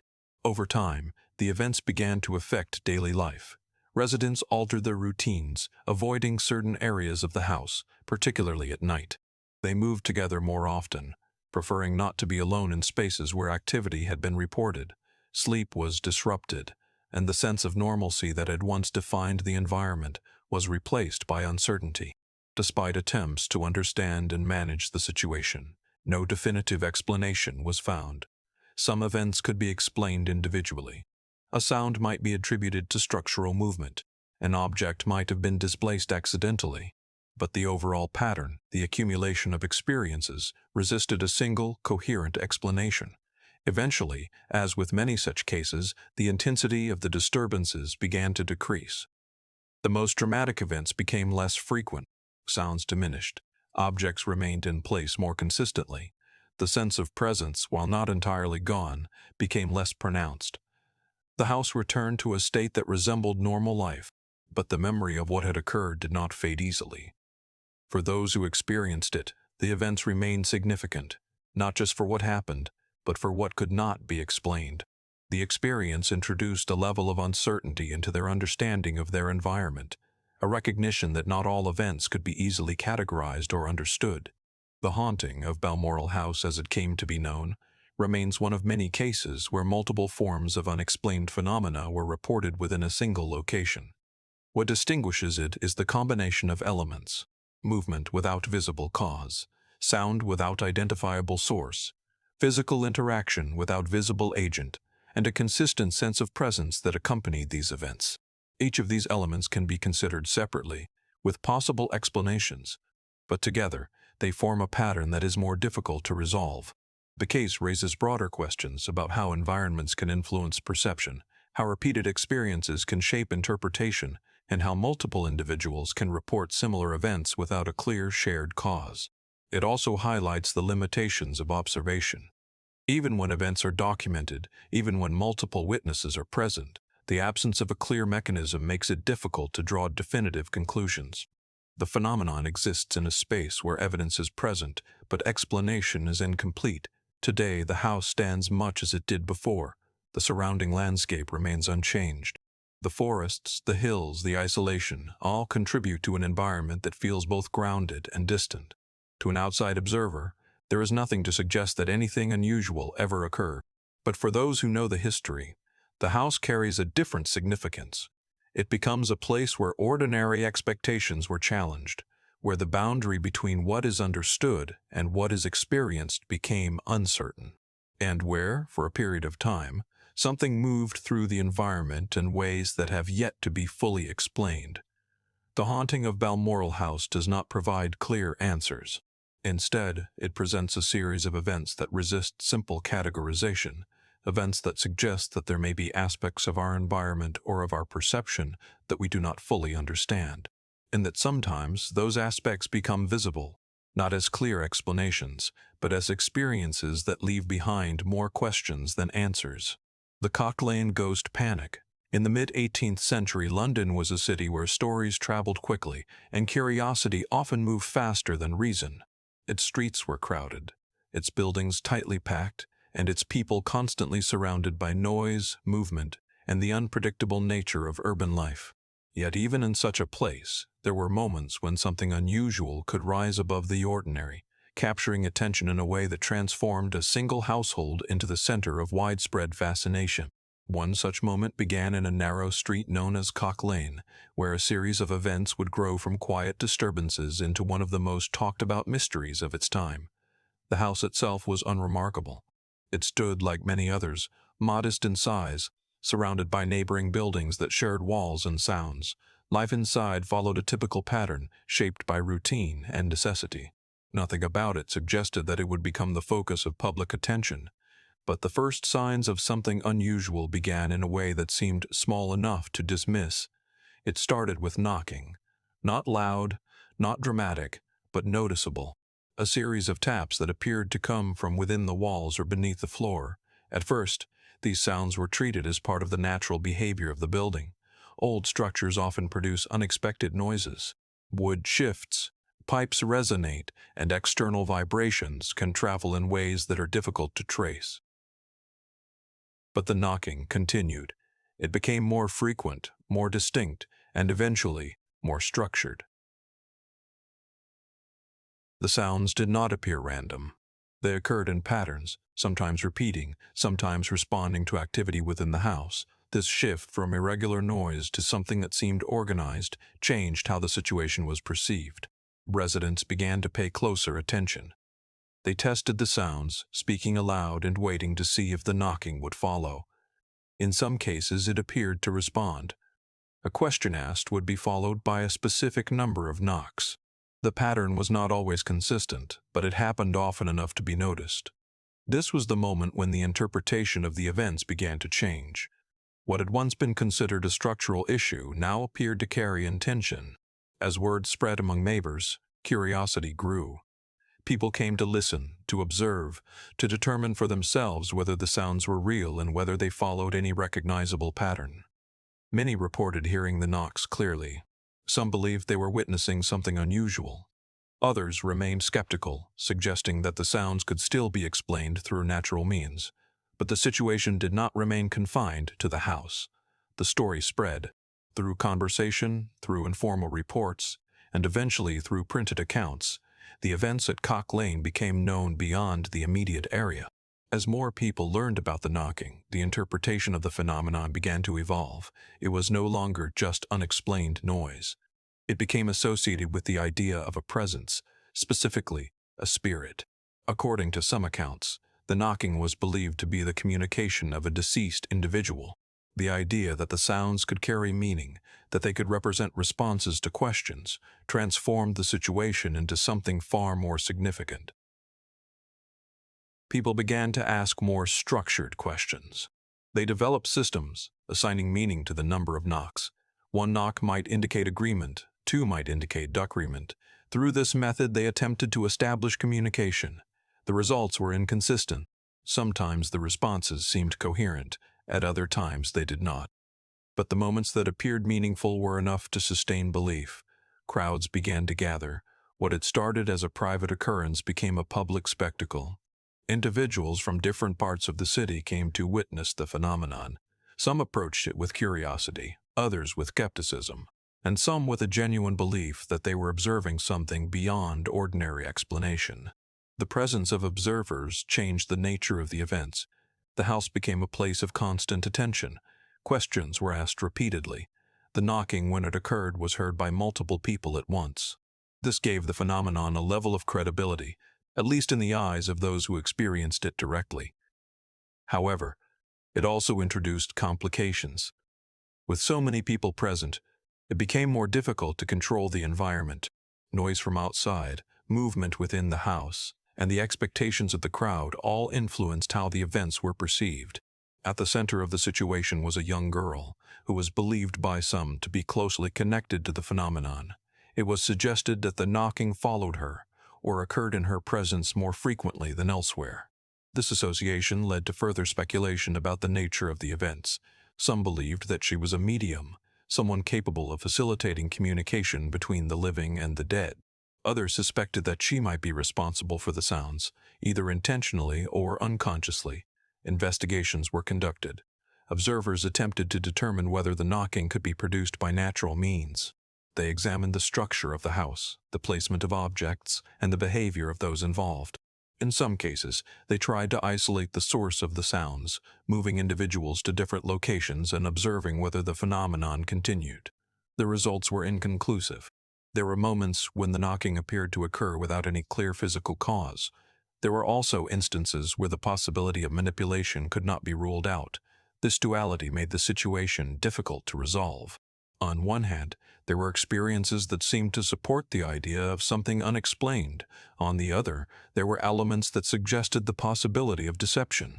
As the story continued to spread, it became part of a larger conversation about belief, evidence, and the nature of unexplained phenomena.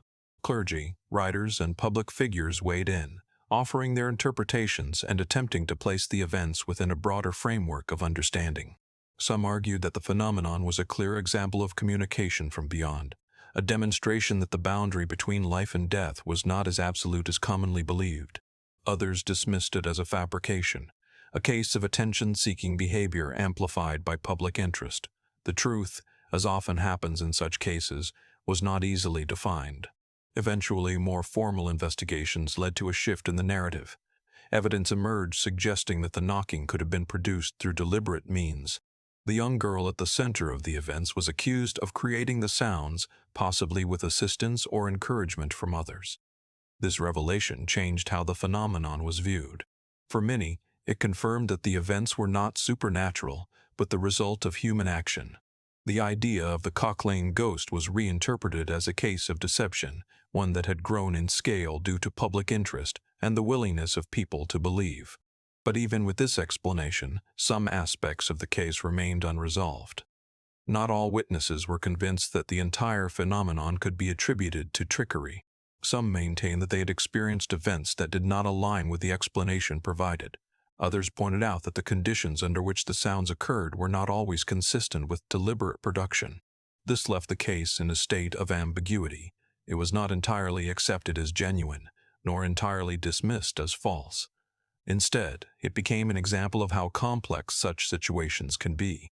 The Cock Lane ghost panic illustrates the interplay between observation, interpretation, and communication. It shows how a series of events, whether natural or constructed, can be transformed into something larger through the way they are perceived and shared. It also highlights the role of expectation. Once the idea of a ghost was introduced, it influenced how people interpreted what they heard and saw. Sounds that might have been dismissed under other circumstances were given meaning. Patterns were identified, even if they were not consistently present. The presence of a narrative shaped the experience. Over time, as attention shifted and the initial intensity of the events faded, the phenomenon lost its immediate impact. The house returned to its ordinary state. The crowds dispersed. The story became part of the city's history rather than its present reality. But it did not disappear. It remained as a reference point, a case that would be discussed, analyzed, and revisited. What makes it significant is not just the events themselves, but what they reveal about how people respond to the unknown. When faced with something that does not have an immediate explanation, individuals look for meaning. They draw on existing beliefs, on cultural narratives, and on shared experiences to interpret what they encounter. In doing so, they create a framework that can influence not only how the current event is understood, but how future events are perceived as well. The Cock Lane ghost panic demonstrates how quickly such a framework can develop and how powerful it can become once it takes hold. It also raises questions about the reliability of perception. When multiple people report similar experiences, it suggests a level of consistency. But consistency does not always equate to accuracy. Shared expectations can lead to shared interpretations, even when the underlying events are not identical. This does not mean that the experiences were not real. It means that the way they were understood may have been influenced by factors beyond the immediate physical environment. Today, the location of Cock Lane no longer carries the same significance it once did. It is part of a city that has changed, grown, and adapted over time, but the story remains, a reminder of a moment when a simple series of sounds became something much larger, something that drew attention, sparked debate, and left behind questions that are still considered today, not just about what happened, but about how it was experienced, and how easily the boundary between explanation and mystery can shift. The mystery of the Coral. A. Deering. In the early years of the 20th century, the Atlantic Ocean was already well-traveled, its routes mapped and its dangers understood by those who made their lives at sea. Ships moved steadily between continents, carrying goods, supplies, and people across vast distances. For experienced crews, the ocean was not unfamiliar territory. It was demanding, unpredictable at times, but ultimately navigable through skill and discipline. Yet even in such a structured environment, there were moments when something occurred that did not fit within the expected patterns of maritime life. One such moment involved a five-masted schooner known as the Carroll A-masted schooner, Deering, a vessel that would become associated with one of the most puzzling disappearances in maritime history. The ship itself was large and well-built, designed for long voyages and capable of handling the conditions of open water. It had completed multiple journeys successfully, moving between ports with experienced crews who understood the demands of navigation. Nothing about the vessel suggested that it would become the center of an unresolved mystery. But in 1921, during what should have been a routine voyage, something changed. The Deering was last known to be operating normally. It had been observed by other ships, its crew visible, its course consistent with its intended route. There were no immediate signs of distress, no signals indicating that anything was wrong. From the outside, it appeared to be functioning exactly as expected. Then, without warning, it was found aground off the coast of North Carolina, near Cape Hatteras. The discovery itself was unusual, but not entirely unheard of. Ships can run aground for a variety of reasons, including navigational error, mechanical failure, or environmental conditions. What made the Deering case different was not the grounding itself, but what was found on board. The ship was empty. There were no crew members present. No bodies were found in or around the vessel.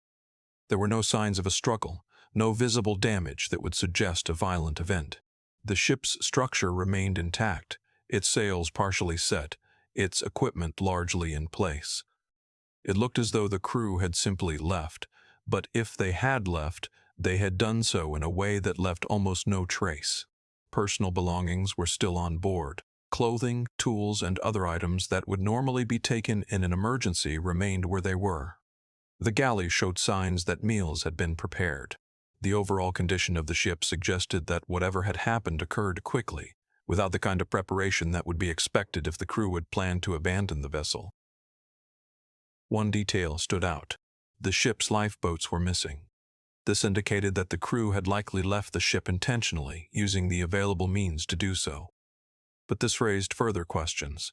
If they had abandoned the ship, where had they gone? And why had they done so without taking essential supplies?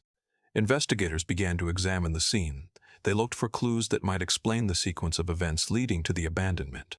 They examined the ship's log, its navigation equipment, and any signs of communication that might indicate distress. But the information they found did not provide a clear answer. The logbook, which might have offered insight into the final days of the voyage, ended abruptly.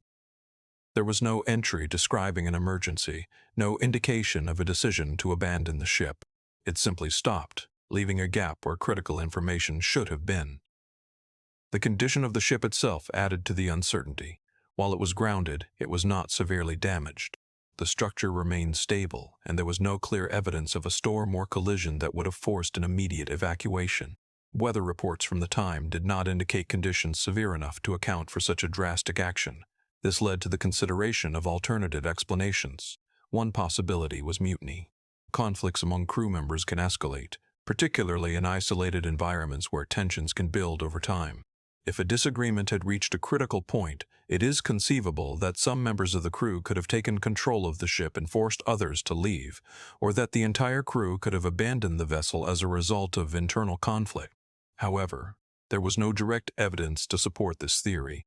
No signs of violence were found, and the condition of the ship did not suggest a struggle had taken place. Another possibility was piracy. Although less common in the Atlantic during this period, it was not entirely impossible. A group could have intercepted the vessel, removed the crew, and left the ship adrift, but again, there were problems with this explanation. Valuable items remained on board, and there were no signs of forced entry or damage that would typically accompany such an event. A third explanation involved environmental factors. The waters near Cape Hatteras are known for their complexity. Strong currents, shifting sandbars, and sudden weather changes can create challenging conditions for navigation. It is possible that the crew encountered a situation that led them to believe the ship was in immediate danger, prompting them to abandon it. But this does not fully explain the lack of preparation. Experienced sailors would typically attempt to stabilize the ship, to assess the situation before making the decision to leave, and if they did leave, they would likely take essential supplies to ensure survival. The absence of such preparation suggests that whatever decision was made, it was made under unusual circumstances. Some accounts mention that the ship had been observed behaving strangely prior to its discovery. Reports from other vessels indicated that the Deering's crew appeared different, that individuals seen on deck did not match the expected personnel. These reports are not entirely consistent, but they introduce another layer of uncertainty. If the crew had changed, for whatever reason, it could indicate that something had already occurred before the ship reached its final location. This possibility complicates the timeline. It suggests that the events leading to the abandonment may have begun earlier, out of sight of other observers, and only became apparent when the ship was found. Despite extensive investigation, no definitive conclusion was reached. The absence of physical evidence made it difficult to confirm any single theory. Each explanation addressed certain aspects of the case, but none accounted for all of the details. Over time, the mystery of the Carol Deering became part of a larger set of maritime stories involving unexplained disappearances and abandoned vessels. It is often associated with the idea of the Bermuda Triangle, a region where numerous incidents have been reported. While this association adds a layer of intrigue, it does not provide a concrete explanation for what happened to the Deering. What remains is the image of the ship itself. A large vessel, intact and grounded, its sails still in place, its structure undisturbed, but completely devoid of the people who operated it. This image captures the essence of the mystery, not destruction, not chaos, but absence. The crew did not leave behind clear signs of distress. They did not leave a record of their decision. They simply disappeared from the ship, leaving it to drift until it came to rest. This absence is what makes the case particularly difficult to resolve. Without bodies, without survivors, without a complete record, the events can only be reconstructed through indirect evidence. And indirect evidence is often open to interpretation. The Deering case raises questions about how decisions are made under pressure, about how quickly situations can change, and about how little information may remain after an event has passed. It also highlights the limitations of investigation. Even with access to the physical site, even with documentation and witness reports, there are situations where the available information is not sufficient to produce a definitive answer. In such cases, the mystery persists, not because there is no explanation, but because the explanation cannot be confirmed. Today, the story of the Carol Deering is still discussed by historians, maritime researchers, and those interested in unexplained phenomena. It serves as a reminder that even in environments that are well understood, events can occur that challenge expectations. The ocean, for all its mapped routes and established practices, remains a place where uncertainty exists. And in that uncertainty, there is room for events that do not fit neatly into known patterns. The Deering is one such event, a ship that completed most of its journey without incident, only to be found empty, its crew gone, its story incomplete. And in that incompleteness lies the enduring question: what happened on board that vessel? What caused an entire crew to leave a functioning ship without leaving behind a clear explanation? And where did they go after they stepped away from the deck? These questions remain unanswered, not because they have not been considered, but because the information needed to answer them is no longer available. All that remains is the ship, the records, and the space between them. A space where the explanation should be, but isn't. The Devil's Hoof Marks of Devon. In the winter of 1855, when the English countryside of Devon lay under a thick blanket of fresh snow, the land appeared untouched, as if it had been reset overnight. Fields stretched in smooth white silence, rooftops held layers of frost, and every path, hedge, and hillside carried the quiet stillness that only deep winter can bring. It was the kind of morning where any disturbance, no matter how small, would stand out immediately. And that is exactly what happened. When the first villagers stepped outside that morning, they expected to see nothing but snow. Instead, they found something else entirely. A trail of footprints had appeared across the landscape. At first, this might not seem unusual. Animals move through fields at night, and their tracks are often discovered in the morning. But these were not like any tracks people had seen before. They were shaped like hooves. Not quite like a horse, not like a deer, not like anything familiar. Each print was narrow and deep, pressed into the snow with a clarity that suggested weight and precision. They appeared in a single line, one after the other, evenly spaced as if whatever had made them had walked in a perfectly measured stride. That alone would have been strange enough, but what truly unsettled people was where the tracks went. They did not wander, they did not curve or follow natural paths. They moved in a straight line, across fields, over fences, through hedges, across gardens, and in some cases directly over rooftops, as if the thing that made them had no need to follow the rules of the terrain. Reports spread quickly across neighboring villages. People who had seen the tracks in one area soon learned that the same marks had appeared miles away. Entire communities found themselves connected by a single, continuous trail that seemed to cut across the countryside without interruption. The distance alone was difficult to comprehend. Some estimates suggested the tracks extended for dozens of miles, not in fragments, not in isolated patches, but as one unbroken sequence. This implied movement that was both deliberate and sustained, covering vast ground in a single night. And yet, no one had seen anything. No one had heard anything. There were no reports of a creature moving through the night, no sounds of hooves striking the ground, no disturbances that might suggest something large passing through populated areas. Just the tracks, clear, consistent, and unexplained. As more people examined them, the details became more unsettling. The spacing between each print remained uniform regardless of the terrain. Whether the tracks crossed soft fields, hard ground beneath snow, or uneven surfaces, the distance between each step did not change. This suggested a movement that was not influenced by obstacles, as if the creature moved with perfect consistency no matter where it went. In some cases, the tracks approached walls or fences and continued on the other side without any indication of how they were crossed. There were no signs of climbing, no breaks in the pattern, no disturbances that would suggest hesitation or adjustment. They simply continued. This raised questions that could not be easily answered. What kind of animal could move in such a straight line for such a distance? What kind of creature could cross obstacles without altering its stride? And perhaps most importantly, how could something move through so many areas without being seen? At first, people tried to explain it through natural causes. Some suggested that the tracks belonged to an animal that was not commonly seen in the area. Perhaps an escaped animal, or one that had migrated from another region. But no known animal matched the description of the prints or the behavior implied by their pattern. Others considered the possibility of a hoax. Could someone have created the tracks deliberately, using a tool or device to imprint the snow? In theory, this might explain the unusual shape and consistency, but the scale of the tracks made this explanation difficult to accept. To create such a continuous trail across such a large area would require time, effort, and coordination that seemed unlikely to go unnoticed. And there was another problem. If a person had created the tracks, they would have left their own footprints alongside them, but none were found. The trail stood alone, a single line of impressions with no accompanying marks. This detail was particularly troubling, as it suggested that whatever made the tracks had done so without leaving any other trace of its presence.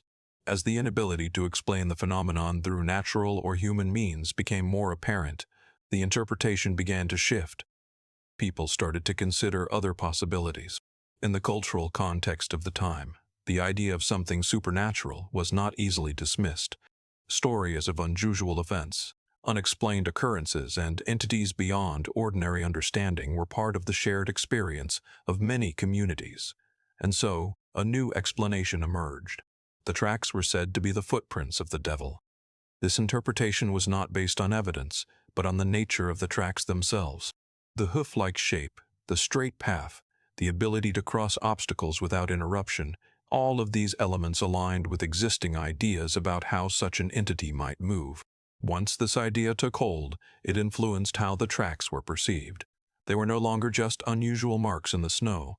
They became a sign, a presence, something that had moved through the land with purpose, leaving behind evidence that could be seen, but not understood. This shift in perception had an impact on behavior. People became more cautious. Some avoided areas where the tracks had been found. Others approached them with a sense of unease, as if standing near something that had passed through might expose them to whatever had created it. Animals, too, were reported to behave differently in areas where the tracks appeared. Some accounts describe livestock becoming restless, refusing to enter certain fields. Dogs were said to react to the tracks, barking or avoiding them altogether. These reactions added to the sense that something unusual had occurred, not just visually, but in a way that affected the environment itself. As the days passed, the snow began to melt. The tracks, once clear and distinct, gradually faded. They did not lead to a final point. They did not end in a way that could be traced. They simply disappeared as the snow receded, leaving no further evidence behind. What remained were the accounts. Reports from multiple locations describing the same pattern, the same shape, the same behavior. These accounts were documented in newspapers and personal records, preserving the details of what had been observed. But documentation does not provide explanation. Even with detailed descriptions, even with multiple witnesses, the underlying cause of the tracks remained unknown. Over time, various theories have been proposed. Some suggest that the tracks could have been the result of a natural phenomenon, such as the melting and refreezing of snow altering existing prints in unusual ways. Others propose that small animals moving in specific patterns could have created marks that were later misinterpreted. But these explanations do not fully account for the consistency, the distance, and the nature of the tracks. They address certain aspects but not all. And so the mystery remains. The Devil's Hoof marks of Devon stand as an example of an event where physical evidence existed, where something was clearly observed, and yet no definitive explanation could be established. Unlike stories based purely on perception, this case involved something tangible, something that could be seen, measured, and followed, and still it could not be understood. This raises broader questions about how we interpret evidence. When something is visible but not immediately explainable, the tendency is to fit it into existing frameworks of understanding. If those frameworks do not provide an answer, new interpretations are created. In this case, the tracks were interpreted through both natural and supernatural lenses, each offering a way to understand what had been observed. But neither provided a complete explanation. Today, the fields of Devon appear as they always have. The landscape has changed little, and there is no visible trace of the events that took place that winter. But the story remains, not because it provides answers, but because it does not. It represents a moment when something appeared in the physical world, left behind clear evidence, and then vanished without revealing its origin. A moment where observation and explanation did not align, and where the gap between them remains. The tracks themselves are gone, but the questions they raised are still present. What made them? How did it move? And why did it leave behind a trail that could be seen by so many, but understood by none? The Black Hope's curse. In the wide, sunlit plains of eastern Texas, there are places where everything appears calm, grounded, and entirely ordinary. Long stretches of land meet the horizon without interruption. Small neighborhoods sit quietly under open skies, and life moves at a pace that rarely invites attention. It is the kind of environment where change is noticed immediately, where even the smallest disturbance can feel out of place. In the late 20th century, one such place became the focus of a series of events that challenged the sense of normality that defined it. At first, nothing seemed unusual. Families lived in their homes following routines that rarely changed. Days passed without incident, and nights were quiet. But over time, small irregularities began to appear. They were easy to ignore at first, the kind of things that could be explained without much thought. A door that did not stay closed, a faint sound in an empty room, a light that flickered briefly before returning to normal. These events did not demand attention. They were dismissed, explained, and forgotten. But they did not stop. Instead, they began to repeat. A door that opened once might open again. A sound that had been ignored would return at a different time and a different place. The repetition made it harder to dismiss. Patterns began to form, not in a way that was immediately obvious, but in a way that could be recognized over time. People started to notice. At first, the observations were private. A family might discuss an unusual experience among themselves, unsure whether it was worth mentioning to others. But as similar experiences occurred in different homes, Those conversations began to extend beyond individual households. Neighbors began to talk. What they found was unexpected. The same kinds of events were happening in multiple places. Different families described similar disturbances, even though they had not shared their experiences beforehand. This created a sense of connection between events that might otherwise have been seen as isolated. The nature of the disturbances began to change.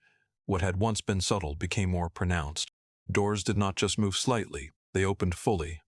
Objects were not just misplaced, they were found in entirely different locations. Furniture shifted, sometimes in ways that could not be easily explained by normal movement. These changes altered how the situation was perceived. It was no longer possible to dismiss the events as minor irregularities. Something was happening, and it was happening in more than one place. As the disturbances continued, another element became more noticeable. Sound. Knocking, similar to what had been reported in other cases, began to occur. It was not random. It had a pattern, a rhythm that suggested something more than structural noise. Footsteps were heard, moving through spaces that were otherwise empty. In some cases, these sounds appeared to follow individuals, shifting location as people moved from one room to another. This created a sense of presence. Not constant, but recurring. Residents began to describe moments where they felt they were not alone, even when no one else was present. These moments were brief, but they were distinct. A sudden awareness, a shift in the atmosphere, a feeling that something had entered the space without being seen. The environment itself began to feel different, not visibly, but perceptibly. Rooms that had once felt ordinary now carried a sense of unease. Certain areas of houses were avoided, not because of any visible change, but because of how they felt. This reaction was not always based on a specific event. Sometimes, it was simply a response to the accumulation of experiences. Animals reacted as well. Dogs barked at empty spaces, refusing to settle. Livestock behaved unpredictably, becoming restless without a clear cause. These reactions added another layer to the situation, suggesting that whatever was happening might not be limited to human perception. As the reports increased, attention followed. Investigators, both skeptical and open-minded, began to examine the events. They looked for natural explanations, considering environmental factors such as structural movement, electrical issues, and the influence of suggestion on perception. In many cases, these explanations accounted for individual events, but they did not explain the pattern.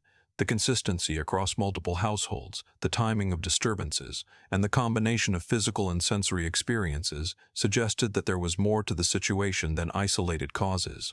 Another explanation focused on psychology, the idea that shared belief and expectation could influence how people interpreted their experiences was considered. Once the idea of something unusual was introduced, it could shape perception, leading individuals to interpret ordinary events as part of a larger pattern. This explanation had merit, but it did not fully account for everything, because some events involved physical changes that were difficult to attribute solely to perception. Objects moved. Sounds occurred without identifiable sources. These elements suggested that the phenomenon, whatever it was, had a tangible component. As the investigation continued, another factor emerged: the history of the land. Records indicated that the area had been used for different purposes in the past, including as a burial ground. Over time, development had changed the landscape, but the history remained. This introduced a new layer of interpretation: the idea that the disturbances might be connected to the land itself. This perspective was not universally accepted, but it influenced how some people understood the events. It provided a framework that connected the present experiences with past activity, suggesting a continuity that extended beyond the immediate situation. The presence of this narrative changed how the events were perceived. They were no longer just disturbances. They were part of something larger. This shift had an impact on behavior. People became more cautious. Some avoided certain areas. Others sought ways to address the situation, whether through practical measures or through actions influenced by belief. Despite these efforts, no definitive explanation was found. The disturbances continued for a time, then gradually began to decrease. The most intense events became less frequent. Sounds diminished. Objects remained in place more consistently. The sense of presence, while not entirely gone, became less pronounced. Eventually, the situation returned to something resembling normal life, but the memory of what had occurred remained. For those who experienced it, the events introduced a level of uncertainty that did not easily fade. It challenged their understanding of their environment, suggesting that not all aspects of their surroundings could be fully explained. The Black Hope Curse, as it came to be known, became a reference point, a case that illustrated how multiple elements could combine to create a complex and unresolved situation. Physical disturbances, sensory experiences, environmental context, and shared perception all contributed to the overall phenomenon. Each of these elements can be examined individually, but together they form a pattern that is more difficult to resolve. The case raises broader questions about how we interpret events that do not fit within established frameworks. When multiple explanations are possible, but none are complete, how do we determine what is most likely, and what happens when the available evidence does not support a single conclusion? These questions are not limited to this case. They apply to many situations where observation and explanation do not align perfectly. The Black Hope events remain unresolved, not because they lack possible explanations, but because none of those explanations fully account for all aspects of the phenomenon. This leaves a space between what is known and what is experienced, a space where uncertainty exists, and where the answer, whatever it may be, is not clearly visible. Today the area appears as it always has. Homes stand where they were built. The land stretches outward, unchanged in its basic form. To someone unfamiliar with the history, there is nothing to suggest that anything unusual ever occurred. But for those who know the story, the place carries a different meaning. It becomes a reminder that even in environments that seem stable and predictable, events can occur that challenge those assumptions. Events that do not leave clear explanations behind, only questions, and the recognition that sometimes those questions remain. The Enfield poltergeist, revisited. In the late 1970s, in a quiet residential street in North London, a modest house became the center of a series of events that would be discussed, debated, and analyzed for decades. It was not an isolated building, nor was it particularly old or unusual in design. It stood among similar homes, part of a neighborhood where daily life followed familiar patterns. Children went to school, families returned home in the evenings, and the routines of ordinary life continued without interruption. Yet within this ordinary setting, something began to occur that did not fit into those routines. The first signs were subtle. A faint sound in the night, something that could be dismissed as part of the house settling, a slight movement of an object that might have been overlooked. These kinds of occurrences are not uncommon, especially in environments where attention is divided and expectations are low. But what made these events different was their persistence. They did not stop. Instead, they repeated. The sounds became more distinct, more clearly separated from the background noise of the house. Knocking began to occur in patterns, not random, but structured in a way that suggested repetition. The family living in the house began to notice that these sounds were not easily explained by normal causes. They began to listen. As they did, the nature of the events seemed to change. Objects that had once appeared slightly out of place were now found in positions that could not be easily attributed to memory or oversight. A chair that had been left in one part of the room would appear in another. Items placed carefully would be discovered moved, sometimes only slightly, sometimes significantly. These changes were not constant, but they were frequent enough to establish a pattern. And once a pattern is recognized, it becomes difficult to ignore. The family's response evolved. What had initially been dismissed became a source of concern. Attention was focused on the events. Observations were made, comparisons drawn between different occurrences. The house, once a place of routine, became a place of observation. As the disturbances continued, they began to involve more than just movement. Sound became a central element. Knocking increased in volume and frequency. It no longer resembled the subtle noises of a structure settling. It was louder, more deliberate. In some cases, it appeared to respond to activity within the house. When someone spoke, the knocking would follow. When questions were asked, the pattern of knocks seemed to change. This introduced the idea of interaction. Not consistent, not predictable, but present enough to be considered. The possibility that the sounds were not random but responsive changed how they were interpreted. This interpretation drew attention. Neighbors became aware of the situation. Some reported hearing the sounds themselves. Others were invited into the house to observe. The phenomenon, which had been confined to a single family, began to extend outward. With this extension came investigation. Observers with different perspectives entered the environment. Some approached with skepticism, looking for evidence of natural causes or deliberate action. Others considered the possibility that something less easily explained might be occurring. Their observations added complexity. There were moments when nothing happened, periods of quiet where the house appeared entirely normal. But these periods were interrupted by sudden events: a loud knock, an object moving, a sound that could not be immediately traced to a source. These interruptions made it difficult to establish a consistent pattern. The phenomenon did not behave in a way that could be easily predicted or reproduced. This unpredictability is a key feature of many such cases. It complicates investigation. Without consistency, it is difficult to test hypotheses. Without repetition under controlled conditions, it is difficult to confirm cause and effect. Despite these challenges, attempts were made. Observers monitored the environment, noting the timing of events, the location, the presence of individuals. They looked for correlations, for factors that might influence the occurrence of disturbances. Some patterns were suggested. The events appeared to occur more frequently in the presence of certain individuals, particularly the younger members of the household. This led to the consideration of psychological or physiological factors that might contribute to the phenomenon. The idea of unconscious influence was introduced, that individuals, particularly those under stress or emotional strain, might produce effects without being aware of it. This concept, while not widely accepted, provided a possible explanation for some of the events, but it did not account for all of them.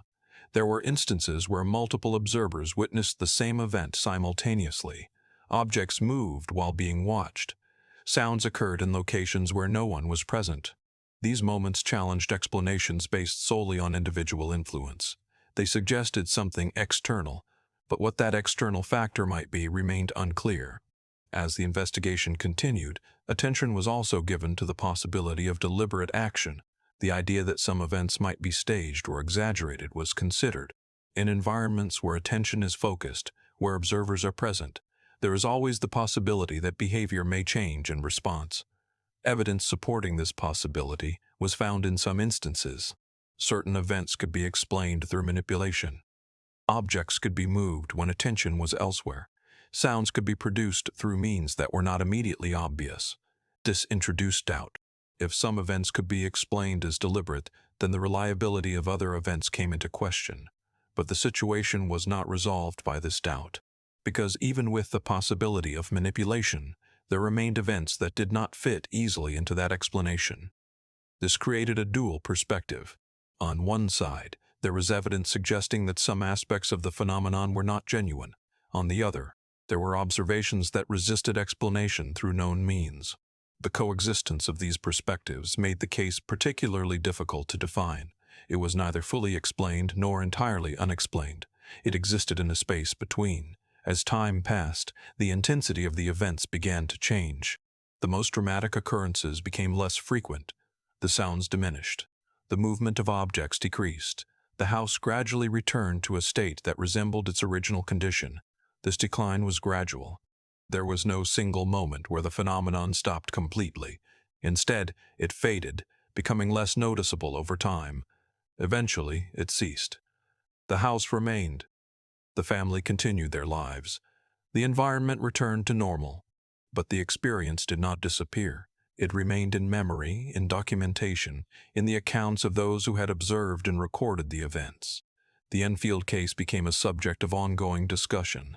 It was examined from multiple perspectives, each offering a different interpretation. Some focused on the evidence of manipulation, suggesting that the phenomenon could be explained through deliberate action. Others emphasized the events that resisted such explanations, arguing that there was more to the case than could be accounted for through known means. This divergence of interpretation is part of what gives the case its lasting significance. It is not a simple story with a clear resolution. It is a collection of events that challenge categorization, events that suggest multiple possibilities, none of which fully encompass the whole. The case raises questions about the nature of observation, about how we interpret what we see and hear, about how expectation, attention, and context influence perception. It also highlights the limitations of explanation. Even with documentation, even with multiple witnesses, there are situations where the available information does not lead to a single definitive conclusion. In such cases, the phenomenon remains, not as a solved problem, but as an open question. Today, the house appears no different from those around it. It stands as part of a neighborhood where life continues in a familiar way. There is no visible sign of what occurred, but the history remains, a record of a period when ordinary space was associated with extraordinary events, a period where the boundary between what could be explained and what could not became uncertain, and where, even now, the question remains, not just what happened, but how it happened, and whether the explanation lies in something external or in the way those events were experienced. There is a pattern that begins to emerge when you look closely at stories like these. At first, each one feels separate, different places, different times, different people. A village in the frozen north, a countryside gripped by invisible fear, a town convinced of an attacker no one could truly identify, footprints that appeared without a source, houses where objects moved without touch, a ship found abandoned in open water. Each event stands on its own, complete in its mystery, isolated in its details. But when you step back, something else becomes visible. A connection, not in the events themselves, but in the way they unfold. Each begins with something small, a sound, a sight, a single report, something easy to dismiss, easy to overlook. Then it repeats, it grows, it spreads, and before anyone fully understands what is happening, it becomes something larger, something that changes behavior, perception, and belief. And then, almost always, it fades, leaving behind questions. This pattern raises a possibility that is difficult to ignore. What if the mystery is not just in the events themselves, but in the way we experience them? Because in every case there is a moment where reality and interpretation begin to overlap. A sound becomes a signal, a movement becomes intention, and absence becomes something taken rather than something left. The human mind is built to recognize patterns. It searches for meaning, even in incomplete information. It fills gaps, connects details, and constructs narratives that make sense of what is otherwise uncertain. This ability is essential. It allows us to navigate the world, to respond quickly, to understand complex environments. But it also means that when something does not fit, we do not leave it unexplained. We reshape it until it does. In the case of the disappearing village, the silence is not just silence. It becomes a question of where the people went, what could have caused such a complete absence. In the countryside filled with fear, rumors become reality, influencing actions even without evidence. In the town gripped by the idea of an unseen attacker, perception begins to shape experience, until the presence of danger feels undeniable. These are not just stories of events, they are stories of response, of how people react when faced with something they cannot immediately explain. And in that reaction, something changes. Because once a narrative begins, it does not remain static, it evolves. Each retelling adds detail. Each interpretation shifts emphasis. Over time, the original event becomes something more complex, more defined, more aligned with what people expect or fear. This process is not intentional, it is natural. It is how information moves through groups, how experiences are shared, how understanding is built. But it also means that the boundary between what happened and how it is remembered becomes less clear. And that boundary is where many of these mysteries exist. Not entirely in reality, not entirely in imagination, but somewhere in between. This does not mean that the events were not real. Objects did move, sounds were heard, ships were found abandoned, tracks were seen in the snow. These things happened. But the meaning assigned to them, the explanation constructed around them, is shaped by perception as much as by evidence. This is what makes these cases so difficult to resolve. Because even when evidence exists, it is incomplete. There are always gaps, moments where something occurred without being observed, details that were not recorded, information that is no longer available, and in those gaps, interpretation takes over. Different explanations fill the same space. Some focus on natural causes, environmental factors, psychological influence, coincidence.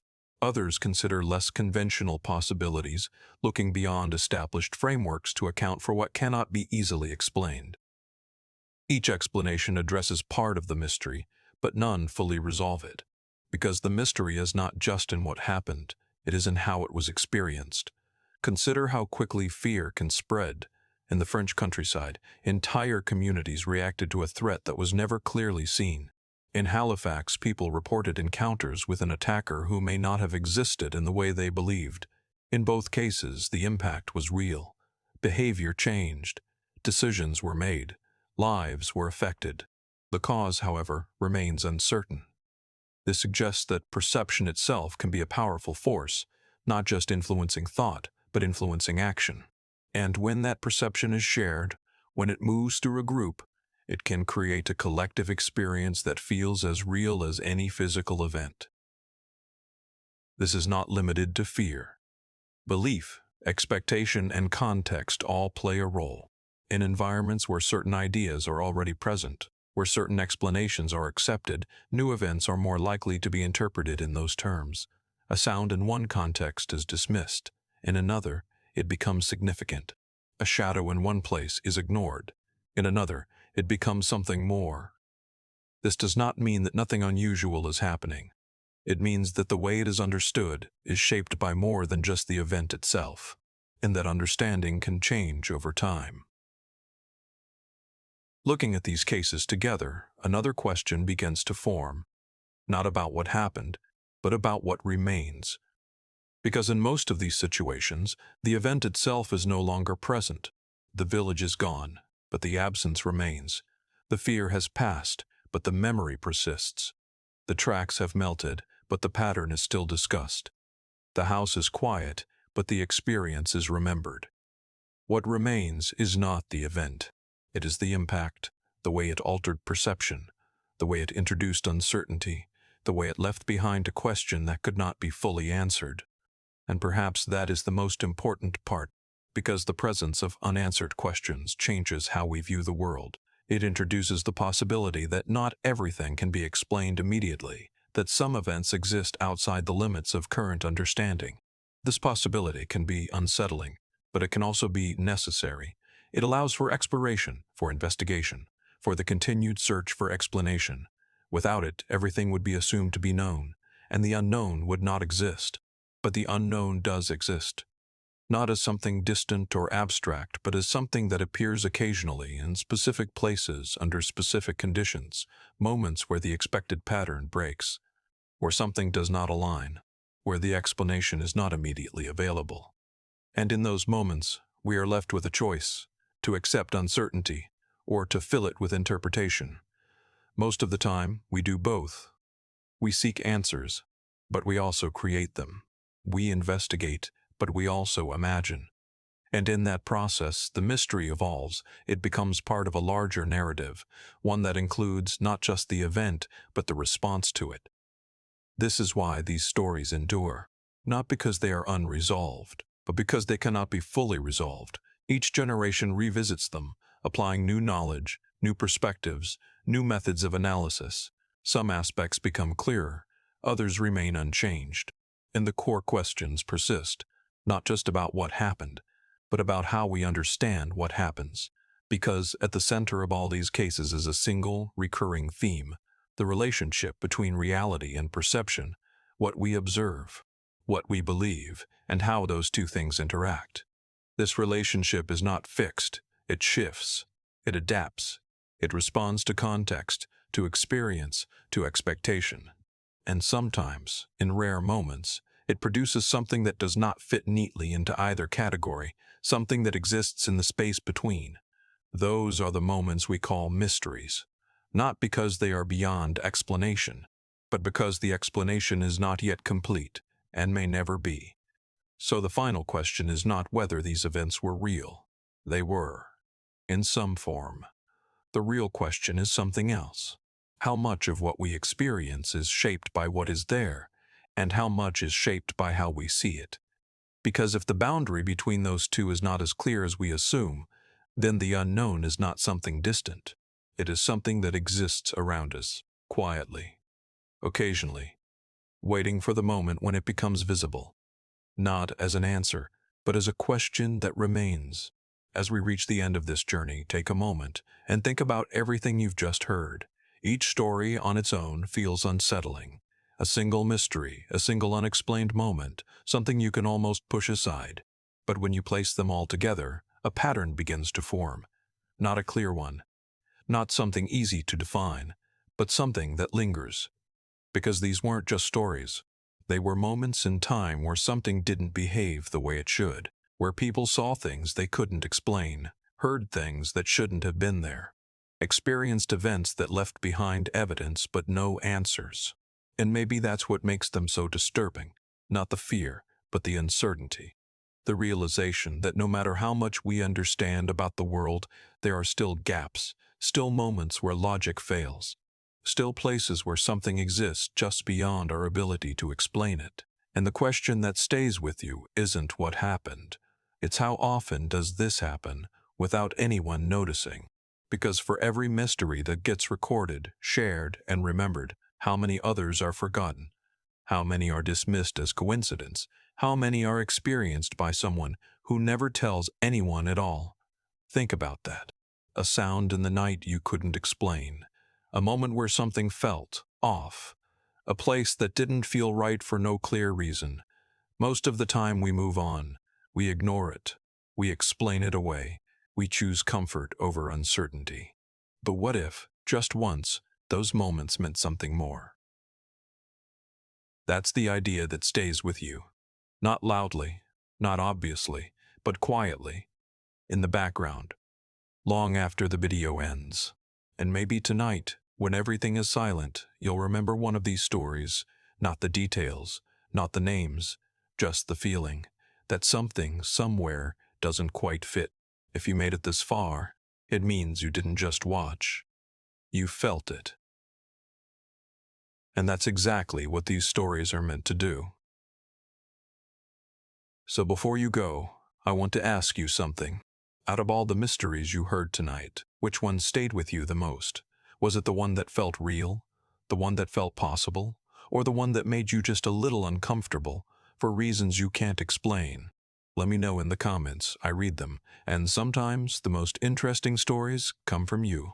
And if you enjoy exploring the unknown, if you like diving into stories that challenge reality and stay in your mind long after they're over, then make sure you subscribe, because this is just the beginning.